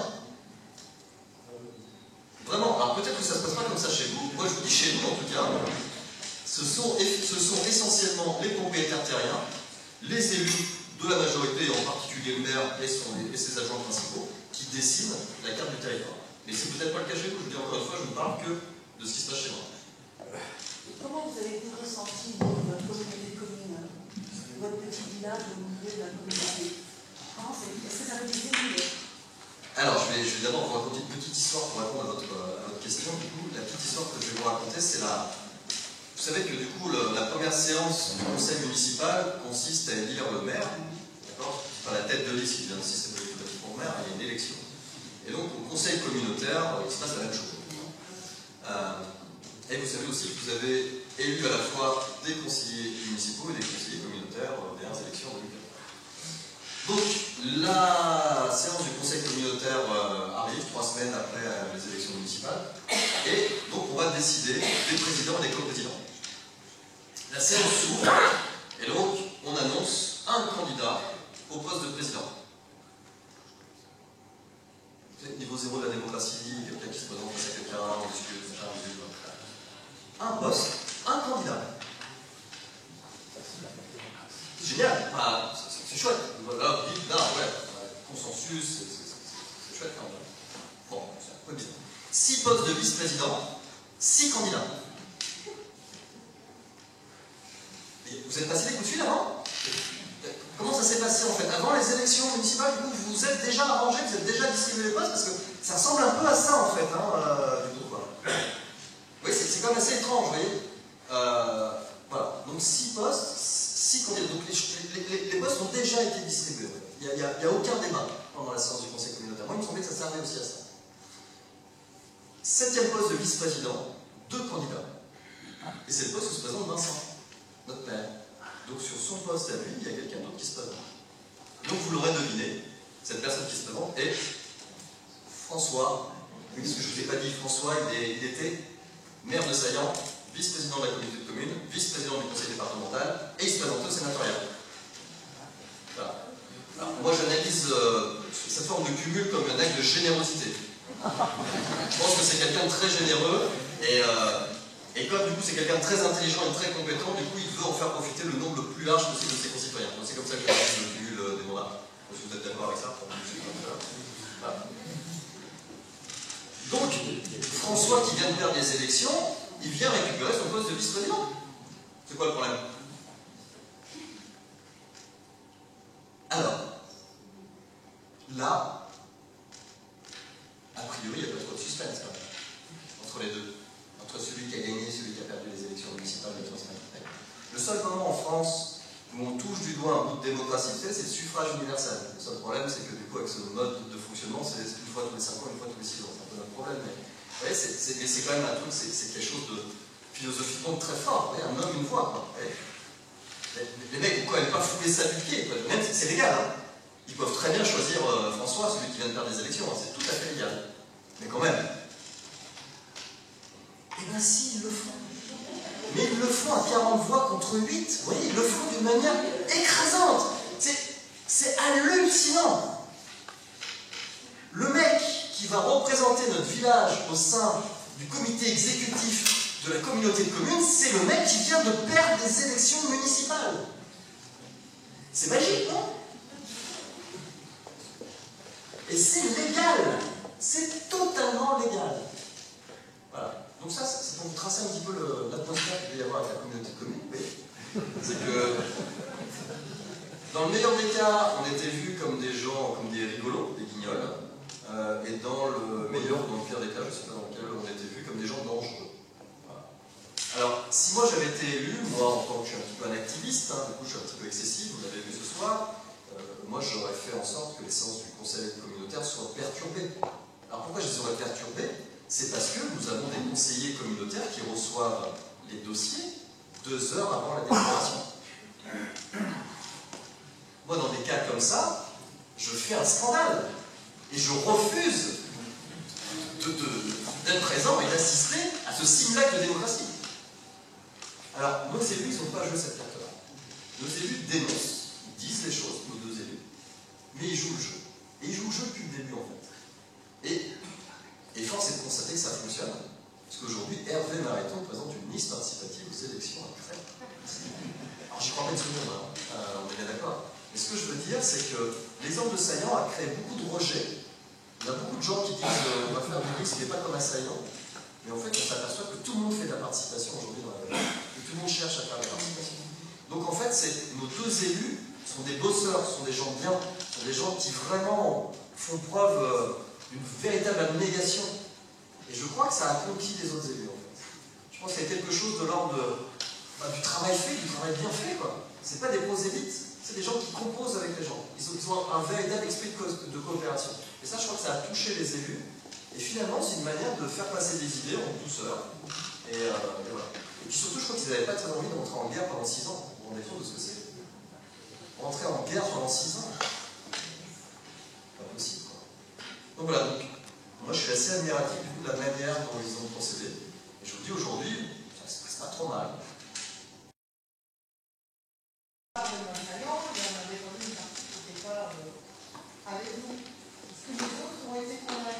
C'est exactement l'inverse qui se passe. Alors c'est là où si je vous ai laissé penser que cette histoire était un long fleuve tranquille, que tout était une réussite du début à la fin, j'espère que vous avez pas eu cette sensation-là, parce que sinon ça voudrait dire que je me suis trompé dans mon propos avec moi. C'est extrêmement compliqué tout ça. Plein d'erreurs, de nombreuses erreurs ont été commises, et aujourd'hui on arrive avec plus d'opposants aujourd'hui qu'au début de la mandature, évidemment. Et oui. Vous savez, c'est bizarre, hein, quand vous soutenez une liste et que vous participez à une commission de travail et qu'à la fin, c'est pas votre idée qui a été retenue, il se passe quelque chose de bizarre. Parce que les gens se disent, merde, c'est le copain, j'ai voté pour vous. Vous voyez, tous les trucs, pourtant on avait bien discuté de tout ça.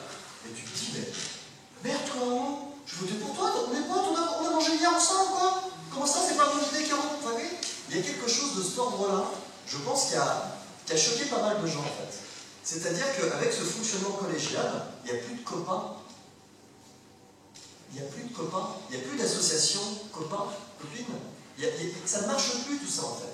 Puisqu'il y a 12 personnes qui étudient les dossiers, c'est plus une personne qui étudie. Une fois que je vous parle de la collégialité d'ailleurs, pour vous parler un peu du fonctionnement, pour vous dire que ce n'est plus une personne qui décide.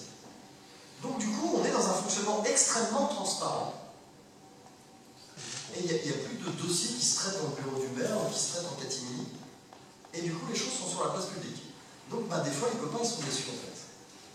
Parce que c'est pas leur idée qui est prise. Parce que c'est pas leur projet qui va être subventionné. Parce que tout ça. La deuxième cause de défection, c'est que notre modèle n'est pas du tout adapté à notre société. Notre modèle sera adapté à notre société le jour où on travaillera 3 ou 4 jours par semaine. Et que le 5e jour sera réservé à la vie publique, à la vie de son quartier, à la vie de son village. Là, ça fonctionnera. Là, aujourd'hui, moi, j'ai des copains qui bossent, qui ont des enfants en bas âge, et qui me disent, mais t'es gentil, mais comment je fais là? Et je comprends. Ils n'ont pas le temps, ils n'ont plus le temps. Et le peu de temps qu'ils ont, ils vont le passer à se détendre plutôt que d'aller se taper des réunions. Il y a l'usure, enfin voilà, toutes ces raisons ont fait qu'aujourd'hui. Et puis, il y a un truc un peu bizarre, on ressent beaucoup, c'est comme c'est une aventure un peu innovante, et qu'elle a beaucoup fait parler d'elle, on ne va pas accepter le moindre écueil à cette aventure. Il faut qu'elle soit parfaite. Si elle n'est pas parfaite, elle est mauvaise.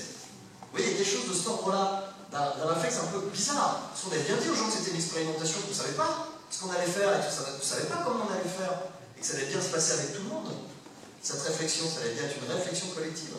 Et bien, il y a des gens qui ont oublié ça. Et il y a des gens qui disent aujourd'hui, eux. Mais non, c'est pas eux, c'était nous en fait. Ce truc-là, on le construit ensemble en fait. Et cette aventure-là, on la construit ensemble. Et je pense qu'il y a des gens qui ont un peu oublié ce truc-là. Et aussi parce qu'il y a notre éducation qui nous pousse davantage à être sur la terrasse du bar des sports, à râler contre le chef, plutôt que d'aller s'investir. Et puis il y a aussi des gens qui disent, ça se passe super bien, vous n'avez pas besoin de moi. Ben non, c'était pas ça le projet en fait. Vous voyez, pour toutes ces raisons, on a perdu du monde. Mais on va être raisonnable, hein. On a eu 250 personnes au début qui participaient activement. Aujourd'hui, on peut dire qu'on a entre 100 et 150 personnes qui participent activement. Je ne sais pas si vous connaissez un autre village où vous avez autant de personnes qui participent activement, il n'y en a pas beaucoup, quoi. Et puis, dès qu'on fait une réunion qui intéresse les gens, il y a plein de gens qui arrivent. La réunion, alors on a fait une réunion qui était drôle, c'était la place de l'habitat mobile dans le village. Vous savez, les yogourts, les caravanes, les machins. On a fait une réunion, on a eu plus de 150 personnes qui sont venues, avec des gens qu'on n'avait jamais vus avant. Les gens ont flippé. Ils se sont dit, putain, ils vont nous foutre des yogourts partout, ces salopards. Ils sont tous venus à la réunion, on vérifie, ils se disent, mais qu'est-ce qu'ils sont en train de faire? Comment ça, l'habitat mobile? Donc ça sert pas. Ce que je veux dire par là, c'est que le sujet des réunions attire du monde. C'est-à-dire qu'on fait des réunions qui intéressent les gens viennent. Hein. Donc, vous voyez, on n'est pas sur une baisse de la participation aux réunions. Dès qu'on fait un événement majeur qui intéresse les gens viennent. Ils viennent plus que dans d'autres villages, il me semble. Donc, voilà. C'est mitigé, mais on ressent effectivement beaucoup de contre. Enfin, en tout cas, il n'y a pas du tout le même enthousiasme qu'il y a eu pour celui qu'on a dit.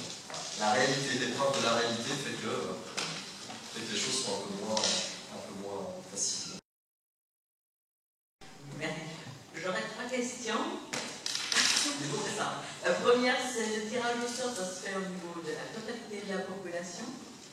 La deuxième, c'est comment se font les processus de prise de décision dans un groupe, dans un collectif. Et la troisième, ce serait, j'avais eu un conseil des sages. Est-ce que ça existe toujours? Qu'est-ce que c'est? Comment ça fonctionne? Tirage au sort, on a fait tirage au sort sur les factures d'eau. Parce que chez nous, la gestion de l'eau est encore communale. Mais pas pour très longtemps. Vous savez, on a inventé les compétences obligatoires maintenant. On va perdre la gestion de l'eau. On n'a même plus à donner notre avis, du coup on va perdre la gestion de l'eau. C'est magnifique ça. Est-ce que ça va aller vers le privé? C'est qu'il n'y a que les mauvaises langues qui disent ça. Donc nous, jusqu'à maintenant, on a encore la gestion de l'eau. Donc nous, on fait le tirage au sort pour ne pas discriminer et évacuer ceux qui ne sont pas sur les listes électorales. On a fait un tirage au sort sur les factures d'eau, en disant que la plupart des gens dans le village avaient de l'eau. Voilà. Et on a tiré au sort 140 personnes. 140 personnes ont été tirées au sort. Ensuite, on a fait une réunion publique en invitant les 140 personnes pour leur expliquer ce qu'on allait leur demander. Sur les 140 personnes, il y en a plus de 50 qui sont venues à la réunion publique. À la suite de cette réunion publique, on leur a dit qu'ils allaient devoir s'engager pendant 2 ans et demi. Il y en a quand même quasiment 25 pour accepter, c'est-à-dire la moitié des gens ont dit ok, on y va.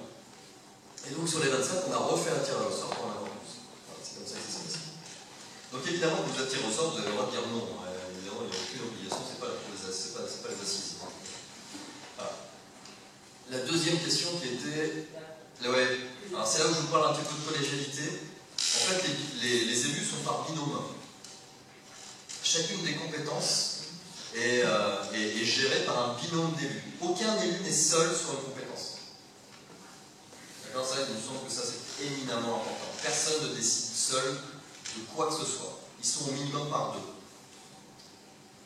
La deuxième instance importante chez nous, vous savez où est l'instance de la chambre de tous les pouvoirs dans une commune? Elle porte des noms assez différents, c'est assez étonnant du coup, c'est pas un truc très officiel. Vous savez où se prennent toutes les décisions? Ne me dites pas le conseil municipal, hein, on vient d'en discuter, il n'y a aucune décision prise dans le conseil municipal. C'est une chambre d'enregistrement. Il n'y a pas de débat, les choses sont déjà faites. Où est-ce que ça se fabrique la décision dans une commune classique? Au bistrot, c'est pas mal. Ouais, c'est ça, c'est le maire et ses adjoints en fait.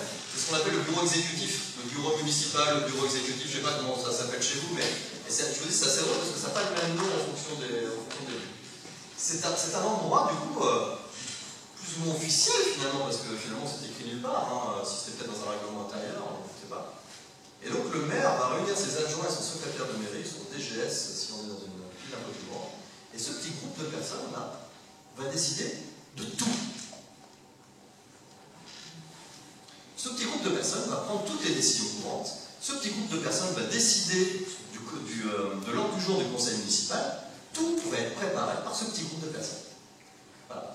Donc nous, on a repéré ça chez nous, en tout cas. Peut-être que ça ne se passe pas comme ça chez vous. Chez vous, c'est sans doute beaucoup plus ouvert. Vous invitez sans doute l'opposition, les habitants, à décider des sujets importants. En tout cas, chez nous, ça ne se passait pas comme ça. Et donc, on a décidé de virer ce bureau des adjoints. Donc chez nous, le bureau des adjoints, au bureau municipal, c'est un comité de pilotage, et c'est un comité de pilotage, c'est une réunion qui a lieu tous les jeudis soirs. C'est là où ça peut faire un peu peur. Tous les élus sont invités tous les jeudis soirs, de 19h à 22h. Et c'est ce groupe de 12 élus, l'opposition est invitée, donc c'est un groupe de 15 élus, en présence du public, qui prend les décisions courantes dans le village. Donc, en présence du public. 3 fois sur 4. C'est-à-dire qu'il y a une fois sur 4 où ils sont à huis clos. C'est surtout parce qu'ils n'ont pas envie d'être observés. Il y a un moment donné, ils ont envie d'être peinards aussi, de pouvoir dire merde aussi de temps en temps, et puis de se lâcher un peu et machin. C'est pas tellement dans un souci de dossier confidentiel ou quoi, c'est plutôt dans le souci d'être un peu tranquille une fois sur 4. Mais en tout cas, tous les jeudis soirs, un comité de pilotage se réunit, qui rassemble les 12 élus de la majorité, invitation de l'opposition, en présence du public, et ce bureau-là fait office de bureau des adjoints. Les décisions se prennent dans cette chambre-là. Ce qui fait qu'à Saillant, on n'est pas dans une démocratie directe. À Saillant, nous sommes dans une démocratie représentative. Les élus siègent dans les commissions thématiques, vous vous rappelez, et dans les GAP, dans les groupes action de projet. La décision ne se prend pas dans les commissions thématiques et dans les GAP. La décision se prend au comité de pilotage, qui est composé d'élus. Ce sont bien les élus qui prennent les décisions. Sauf que le petit jeu qui est drôle, c'est que bien évidemment que l'élu donne son avis pendant la construction des projets. Mais si à la fin, c'est pas son avis qui est retenu, et que le projet va dans un autre sens, ce qui est drôle, c'est lorsqu'il vient siéger au comité de pilotage. Où là, son avis personnel, on s'en fout. On s'en fout pas de son avis personnel au début du démarrage du projet. Mais à la fin, une fois qu'il a présenté ses arguments et que le groupe a décidé d'aller ailleurs, l'élu est un représentant. L'élu représente la commission avec laquelle il travaille. Donc l'élu va tout simplement présenter le fruit du travail de sa commission. Vous voyez, et ça paraît tellement évident dans une démocratie, ça. Et c'est tellement pas ça qui se passe. J'enfonce des portes ouvertes, vous voyez, c'est très simple tout ce que je vous raconte en fait. J'enfonce des portes ouvertes depuis plus d'une heure. Mais l'élu qui siège dans l'instance de décision, il ne fait que rapporter le fruit du travail auquel il a participé. C'est tout. Ce fruit du travail, pour y arriver, est-ce que vous êtes dans la recherche de consensus? Parce que pour pas avoir la majorité, ce genre de choses. Ouais, alors ça, c'est un peu ça la réforme. Aujourd'hui, l'assaillant est au consensus, malheureusement, parce que lorsqu'on a voulu leur présenter une nouvelle forme de prise de décision qui s'appelle le consentement, mais je ne vais pas rentrer dans les détails ce soir, on verra ça dans les ateliers, et ils n'ont pas souhaité aller jusque-là. C'est-à-dire que lorsqu'on... Moi j'ai découvert la sociocratie, les nouveaux modes de gouvernance partagée, je ne vais pas vous embêter avec ça. J'ai découvert ça après la victoire. Et lorsque les élus se sont tapés les 250 réunions publiques et je suis retourné les voir en leur disant « Je viens de découvrir un truc génial !» Ils m'ont dit « Tu te tais, ça suffit, tu arrêtes avec tes idées. » Et vraiment, on n'a pas pu les emmener vers de nouvelles méthodes parce qu'ils en avaient ras-le-bol. Parce que je vous dis, les histoires des post-it, des 250 réunions publiques, tout ça, ça les avait cramés. Donc là, ils étaient déjà sous les dossiers et ils nous ont dit « Mais on ne veut même pas en entendre parler. » Donc on prend des décisions au consensus, et je ne rentre pas dans les détails, mais c'est pour moi une mauvaise manière de prendre des décisions. Voilà. Le consentement apporte quelque chose d'un peu plus subtil qui permet de prendre des décisions avec des gens qui ne sont pas d'accord. Ils votent très peu, il y a très peu de votes.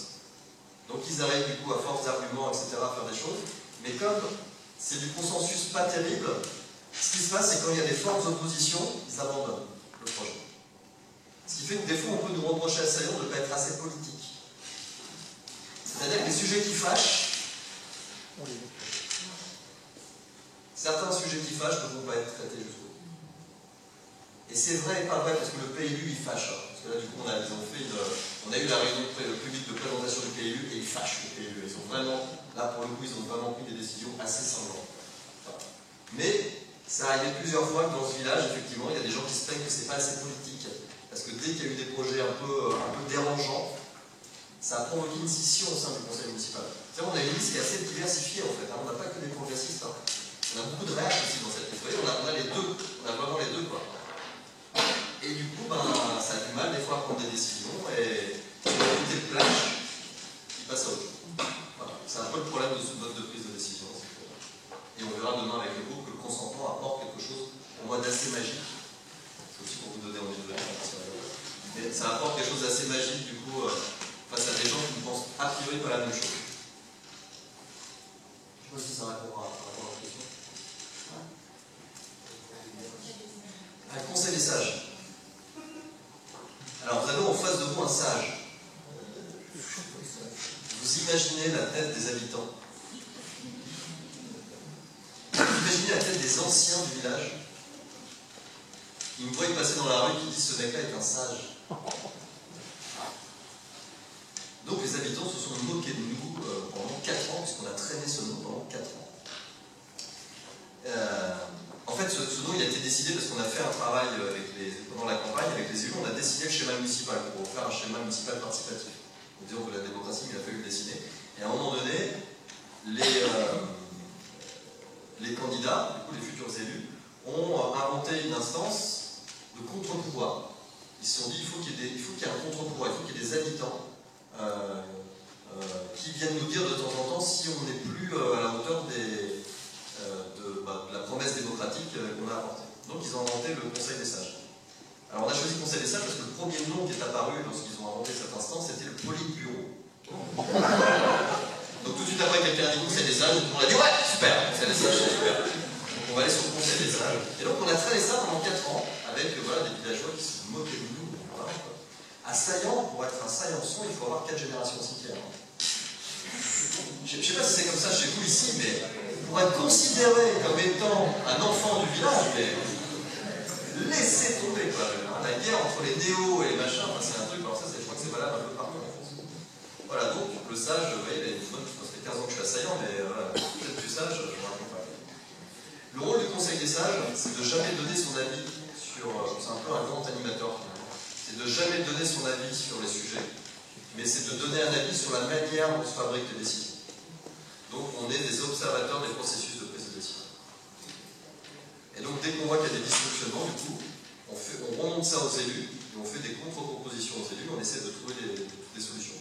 Par exemple, le tirage au sort, la formation et le tirage au sort dont je vous ai parlé, ça vient du Conseil des sages. Voilà. Et on a dit aux élus, bah, vous êtes fatigués, vous voyez le nombre de projets qui ressortent, ça ne fonctionne plus, ça pourrait être intéressant sur le PLU. Voilà. Donc on leur a chuchoté ça à l'oreille pendant plus d'un an, jusqu'à ce qu'ils l'entendent. Et ensuite, bah, le PLU est de voilà. On a quelques réussites à notre actif, pas beaucoup, mais voilà, c'est ça, essentiellement. Les habitants vont venir dans la c'est bien les élections municipales. Comment ça va se passer à ce moment-là? Vous recommencez la même chose ou ça s'embrique dans le même... Donc c'est ce que je disais tout à l'heure, il y a une liste d'opposition qui va s'opposer à nous, qui est déjà en place, ça s'appelle le collectif pluriel. C'est rigolo, hein? Ils reprennent nos principes en fait du coup, hein. Ils vont faire une liste plurielle, donc on est ravis, parce que du coup s'ils ont compris ça de notre aventure, c'est génial. Et ben on se demande si François est pas en sous-main. Pour l'instant il se montre pas, mais on se demande s'il est pas en sous-main. Et pour l'instant sur les 12 de la majorité, 13, hein, parce qu'en fait il y en a une de l'opposition qui nous a rejoint en fait. Elle a trouvé ça vachement sympa, vachement intéressant, donc au bout de 4 mois, elle a pris une commission, l'animation d'une commission, elle a rejoint l'équipe. Donc sur les 13, il y en a 4 qui retournent. Et bien il y a beaucoup de gens qui nous disent seulement. Et ben moi je vous dis que c'est énorme. Ça ne fait pas partie de notre programme ça, hein, du coup. Hein. Nous l'idée c'est que ça se renouvelle quasiment entièrement à chaque candidature. Hein. L'idée c'est de faire monter en compétence des gens et que ce ne soit pas toujours les mêmes qui se fassent ce truc-là. Depuis 6 ans de mandat, quand vous avez bossé, il faut que ça tourne un peu quoi. Parce que c'est un sacrifice hein, de tous les instants quoi. Après, il faut choisir le type de sacrifice que vous choisissez, un sacrifice professionnel, personnel, familial, à vous de voir quel type de sacrifice, mais c'est un vrai sacrifice.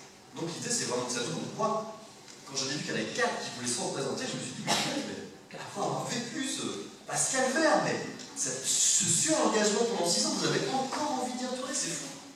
Et dedans, on a le maire qui veut y retourner, mais qui ne veut pas y retourner comme tête de liste. Vous voyez, pour moi, ça aussi, c'est un indicateur de réussite. Ça. Parce qu'on a un maire, mais le maire, on lui a retiré tous ses pouvoirs.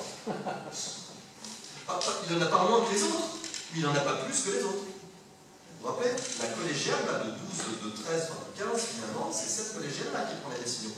C'est jamais le maire. Il ne se passe rien en termes de décision du bureau du maire. Il signe, machin, enfin, voilà, il fait ce qu'on... Le maire ne prend aucune décision, seul.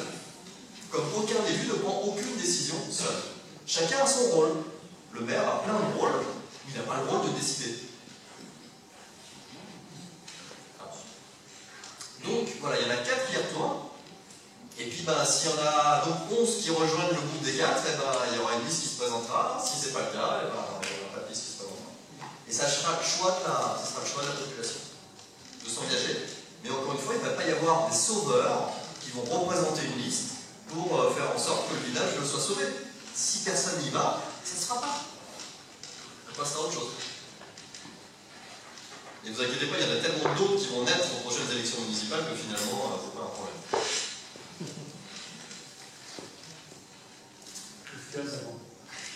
Désolé, Et comment s'est passée la relation avec les salariés? Parce qu'ils ont été comblés le nouveau fonctionnement des élus. Surtout le secrétaire général, bien évidemment. Alors ça, c'est extrêmement compliqué. Ça, c'est extrêmement compliqué et nous, on a une petite équipe, hein, ça doit être 4,5 équivalents temps plein, hein, on est dans un petit village, hein. Ça doit être 7 agents, 7 ou 8 agents. Juste pour illustrer, du coup, on a un compost collectif.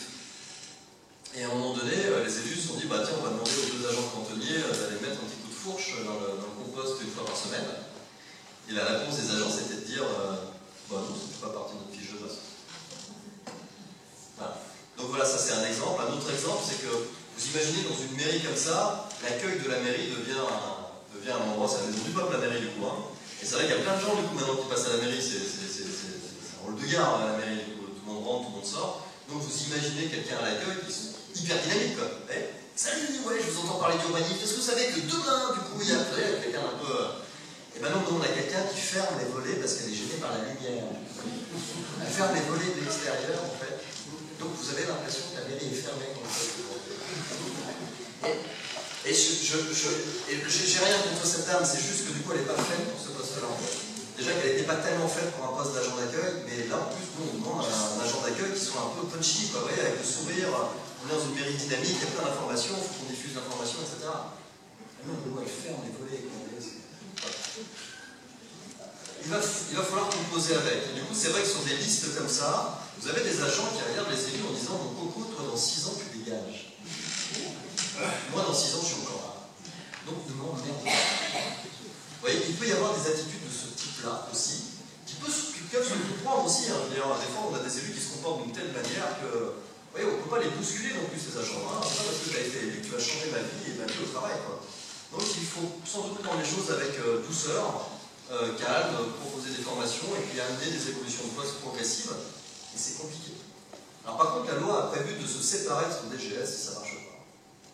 Donc le directeur général des services peut proposer ailleurs. S'il y a un problème du coup de fonctionnement et un problème avec le maire en place. C'est souvent ce qui se passe. Hein. Les DGS du coup naviguent en fonction des élections. Parce que là, on est sur un poste clé qui peut être problématique. Voilà, donc c'est pas simple. Pour moi, il y a une vraie question autour des techniciens, qui sont une pierre angulaire hyper importante. Hein. Moi, je pense que l'un des problèmes, c'est que les politiques font des techniques et que les techniciens font du politique. Vous voyez, pour moi, c'est un des problèmes, ça. Si les élus faisaient un peu plus de politique et les techniciens un peu moins de politique, je pense qu'il y a des choses qui se passeraient mieux aussi. Voilà. Avoir une pensée politique, c'est pas savoir comment ça fonctionne, c'est pas forcément avoir un savoir technique. Pour ça, il y a des techniciens pour le faire. Il n'y a pas besoin de savoir comment est-ce qu'on gère l'eau pour se dire qu'il est hors de question que l'eau qui est un commun parte au nom du privé. Ça, c'est une pensée politique. La manière dont on fait, la manière dont on gère l'eau à l'échelle communale, ça c'est du technique. On ne demande pas à l'élu de savoir faire ça. Vous comprenez ce que je veux dire? Donc il y a un peu un mélange des genres des fois. Vous voyez, et chacun ne reste pas tellement à sa place, en fait.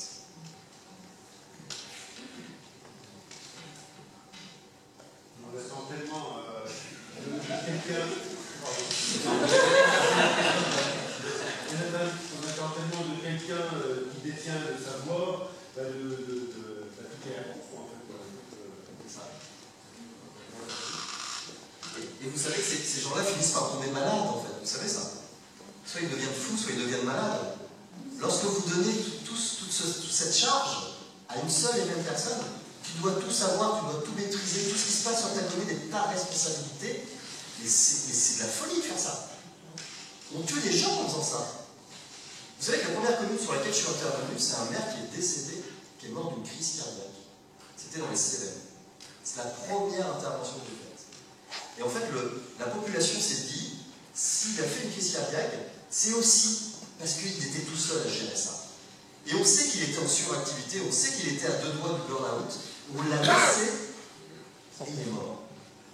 Et du coup, là, je ne sais pas où ils en sont aujourd'hui, hein. Je ne m'en pas souvent sur les villages que je vois, parce qu'il y a trop de... Je ne sais pas. Mais je ne sais pas où ils en sont, mais vraiment, la logique de la population à cette époque-là, c'était de dire plus jamais ça, en fait. Plus jamais faire reposer cette responsabilité folle sur les épaules d'une personne. Plus jamais. Voilà. C'est notre truc fou du sauveur qui détient le pouvoir, qui nous la met en pouvoir. C'est complètement fou, cette approche.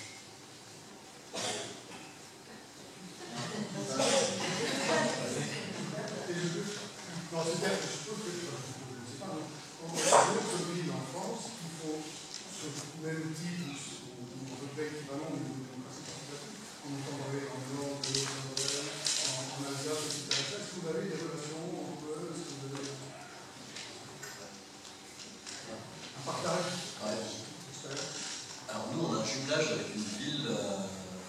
vachement intéressant, le jumelage, on est jumelé avec Saillant, en Gironde.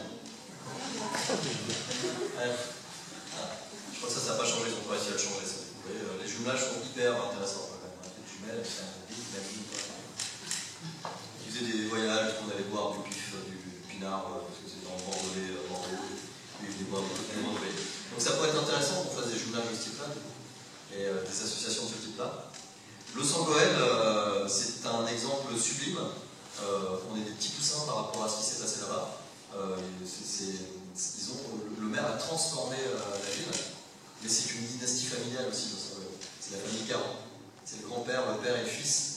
Vous voyez, on est quand même dans quelque chose d'encore très centralisé entre les mains d'une personne, mais ils ont eu la chance d'avoir un peu leur rang confidentiel à Los Angeles. Ils ont vraiment eu la chance d'avoir cette famille. C'est un territoire qui a été décimé par la fin des mines. C'est un territoire qui est dévasté, où il y a une pauvreté, une précarité incroyable. Et bien cette famille a réussi à redonner la dignité du coup à ses habitants. Mais on n'est pas dans la même histoire de la démocratie. On est dans autre chose. Mais c'est, je suis un admiratif de tout ce qu'a fait ce monsieur. Kingasheim, si vous en avez entendu parler avec Joe Spiegel. On est encore une fois aussi, alors un peu moins qu'à Los Angeles, mais de mon analyse, on est encore sur l'incarnation de quelque chose de très fort, entre la personnalité de Joe, qui est quelqu'un d'éminemment intéressant, mais c'est encore très incarné. Chez nous, à Saillant, vous pouvez couper 2 têtes, 3 têtes, 4 têtes, la bête bouge encore. Il n'y a pas de leader charismatique dans notre pays. Il y a plein de leaders, en fait. Il y a plein de leaders, mais il y en a plusieurs. Vous pouvez couper la tête du maire, la machine continue à fonctionner. Vous pouvez couper la tête de n'importe qui, la machine continue à fonctionner. Vous coupez la tête de Joe Spiegel, vous coupez la tête de Jean-Marc, je crois que c'est Jean-Marc Caron, ça va être compliqué. Voilà. Il n'y a pas eu de mise en place de participation. Non, mais par contre, il y a eu des rencontres. Il y a eu des rencontres. Moi, on a rencontré plusieurs fois les équipes, et à Los Angeles, et Kingasheim, etc. Mais voilà. On est sur des modèles un peu différents. Notre modèle je vous dis encore une fois, c'est pas un modèle parce que ça ne fonctionne pas. Je pourrais vous présenter comme un modèle si ça fonctionnait. Aujourd'hui, je suis pas en train de vous dire que ça fonctionne tel qu'on l'a mis en place. Par contre, je suis en train de vous dire que cette recherche de la participation absolue, ça n'empêche pas de gérer un village. On a eu un rapport de la Cour des comptes sur la gestion du village, la gestion financière du village. On a eu un rapport très positif de la Cour. Vous voyez, François, le maire sortant, a démissionné 2 semaines après le rapport de la Cour des comptes. Il nous attendait en fait là-dessus. Il nous attendait sur notre inexpérience et notre incapacité à gérer la mairie. Même la Cour des comptes nous a dit que la gestion était gérée d'une manière plus que satisfaisante. Donc en fait, ce que je viens de vous présenter là, c'est encore une fois, c'est une expérimentation. Donc il faut que chacun crée son expérimentation. Parce que celle que je viens de vous présenter n'est pas parfaite, très loin de là. Mais par contre, nous on a fait la démonstration qu'on peut chercher des solutions démocratiques dans un village et que ça n'empêche pas le village de tourner d'être bien géré. Il n'y a jamais eu autant de problèmes dans ce village, il n'y a jamais eu autant de dynamisme dans ce village. Et au-delà de tout ce que je vous ai dit sur la baisse de la participation, sur une forme d'opposition, il n'y a jamais eu autant d'associations, de naissance d'associations dans cette village. Il y a des commerces qui fleurissent tous les ans dans ce village. Ce village n'a jamais été aussi dynamique. Est-ce que c'est lié à la gestion communale? Je ne sais pas. En tout cas, la gestion communale n'a pas nuit à l'expansion et au fleurissement de ce village. Quand je parle du fleurissement, je ne parle pas seulement des fleurs. Quels sont les retours de la population? Pardon. Il y a 3 questions. Il y a la moyenne d'âge du village aussi, c'est peut-être important. Alors la moyenne d'âge du village, effectivement, on a un village qui est assez mixte et on a beaucoup de jeunes. Voilà. On a beaucoup de jeunes par an qui s'installent et c'est vrai que c'est un facteur du coup qui facilite un peu la chose. Mais à la fois, c'est un facteur facilitant et à la fois c'est compliqué parce que c'est des gens qui sont très occupés. Donc ils ne peuvent pas tellement participer non plus. Bon, ma question c'est sur la responsabilité du maire, mais d'un point de vue strictement juridique. Bon, j'ai peut-être loupé la soirée, mais bon, c'est ma question. Ah ben, d'un point de vue strictement juridique, c'est la loi qui... Parce que quand tout va bien, tout va bien. C'est ça. Mais voilà. C'est ça. Et sauf que le maire a compris qu'il était moins intelligent tout seul qu'avec les autres.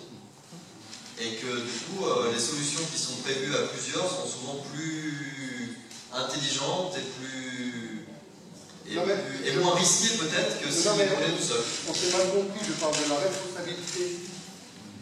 Je parle de la responsabilité.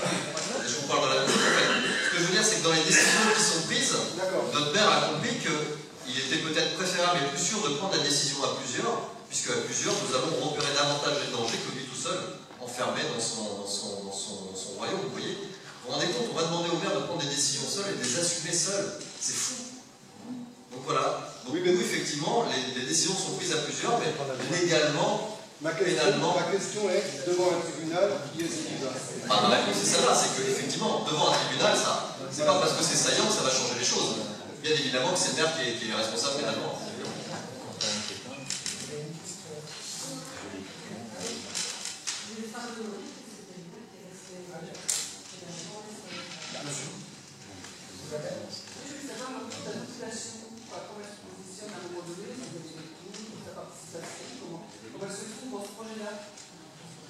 J'ai un petit peu répondu à cette question-là. Je me dis, ça crée beaucoup d'opposition. Ça...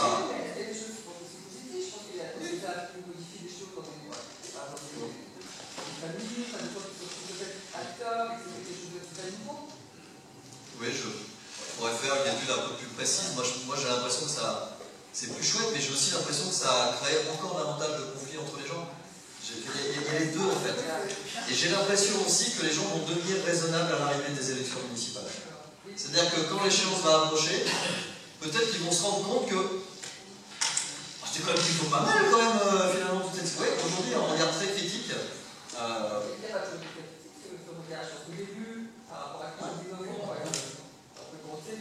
C'est ça.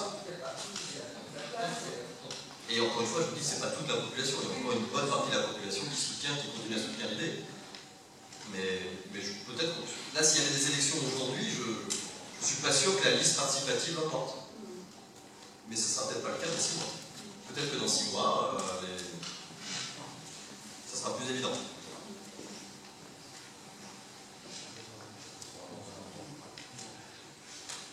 Si on fait une question à la limite, et puis après, il est pas loin de 10h45.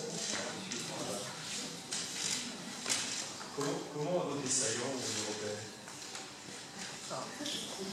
Alors, une autre caractéristique du village peut-être aidante, c'est que Saillant vote quand même pas mal écolo, pas mal insoumis. On a un vote du Front National qui plafonne autour de 7-8%. Voilà, on est un peu dans ces ordres de grandeur-là, donc on est dans un village quand même qui... Et en souveraineté, c'est... Et en suffrage, non, très peu. Il faudra regarder, je crois que j'avais regardé du coup, par curiosité, voir si du coup, tout ça avait provoqué un afflux massif du coup, aux urnes. Je crois que quelque part, les gens les plus politisés à Saillant se sont rendus compte que la démocratie, ce n'est pas que le vote. Vous savez, on dit souvent, j'appelle pas à l'abstention, c'est pas du tout mon propos, puis de toute façon, je juste vous raconter l'histoire, je ne vais pas vous dire comment je pense des choses, mais vous savez, on a un traitement médiatique de l'abstention comme des gens qui s'en moquent, en fait, comme des gens qui ne sont pas politisés. Je peux vous assurer qu'il y a une partie des abstentionnistes qui sont extrêmement politisés. Et l'abstention est aussi une manière de dire la démocratie, ça ne peut pas être que le vote. Voilà. Dans une démocratie, il faut qu'il y ait du vote, on est bien d'accord. Mais si ça se réduit à ça, ça n'est pas une démocratie. Donc, voilà. Donc certaines personnes peuvent décider de ne plus cautionner un système qui se dit démocrate et qui va se gausser du coup d'une faible abstention. Vous vous rendez compte de ce qui s'est passé aux dernières européennes? Il n'y avait plus que 49% d'abstention et tous les médias se gaussaient de dire qu'il y a un renouveau, il y a une renaissance démocratique. On arrive à dire qu'il y a une renaissance démocratique alors que 49% des gens se sont abstenus. Vous vous rendez compte dans quel état on est? C'est que ça, pour moi c'est un piège.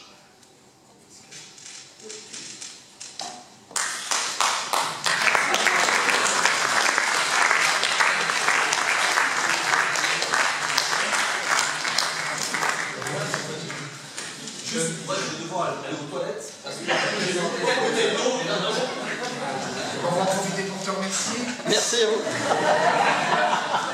Au revoir. Tristan fait référence plusieurs fois dans son intervention sur le fait qu'il y avait des ateliers.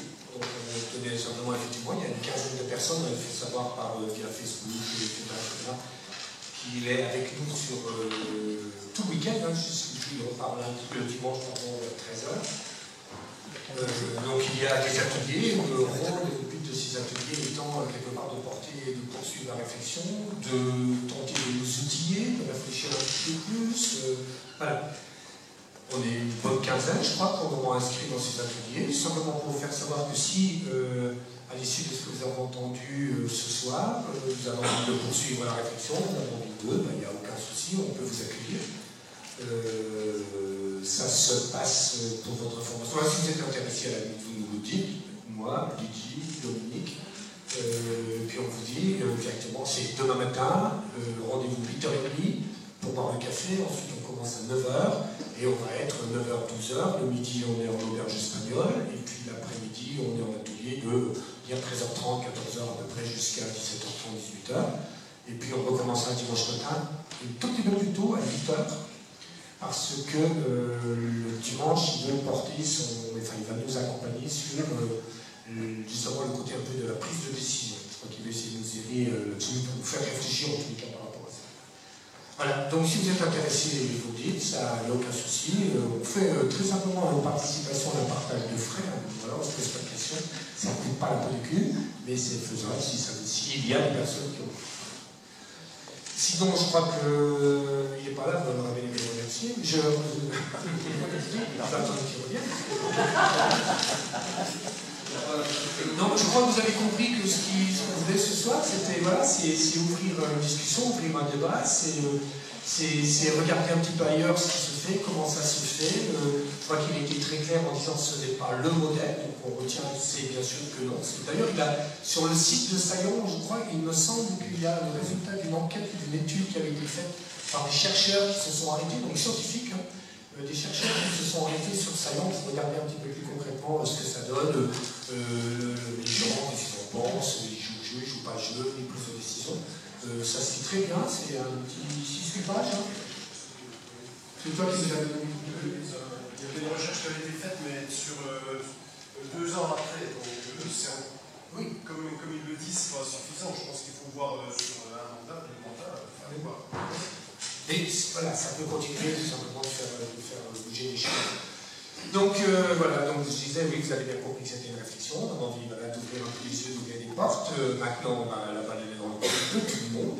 Nous, en tous les cas, on continuera à réfléchir ainsi. Merci Tristan pour ce témoignage intéressant. Je vous rappelle que celles et celles qui veulent, voilà, donc on boit un coup, ça perd bien là-bas, il y a ce qu'il faut, il y a de la bière, il y a de l'eau, il y a du coca, il y a voilà, donc on peut boire un coup. Et puis n'oubliez pas, si vous avez envie de laisser vos coordonnées, de le laisser dans la tirelire à coordonnées, laissez vos noms, adresses, etc., des idées, d'autres témoignages, et puis si vous avez envie de nous accompagner, de soutenir aussi la démarche avec le cochon qui n'attend que la réception de pièces. Voilà. En tous les cas, merci à toi, et on se revoit de toute façon, on continue. J'ai lancé l'appel, ça va être envie de nous rejoindre. Voilà. Moi, je vais vous laisser des petites cartes sur la table là-bas, s'il y en a qui veulent, je crois qu'ils sont dans d'autres villages et qui veulent aussi mettre en place ce type de dynamique. Voilà. Et voilà, la démocratie, c'est aussi dans les entreprises et dans les associations. Je pense que si on était davantage aussi dans des fonctionnements démocratiques dans nos entreprises et nos associations, on aura peut-être des exigences un peu plus fortes au niveau de la société. Et puis un grand merci à vous, bien sûr, de votre présence et de votre sympathique d'être venu ce soir, passer 2 heures, 2 heures et demie avec nous comme ça. Merci à vous.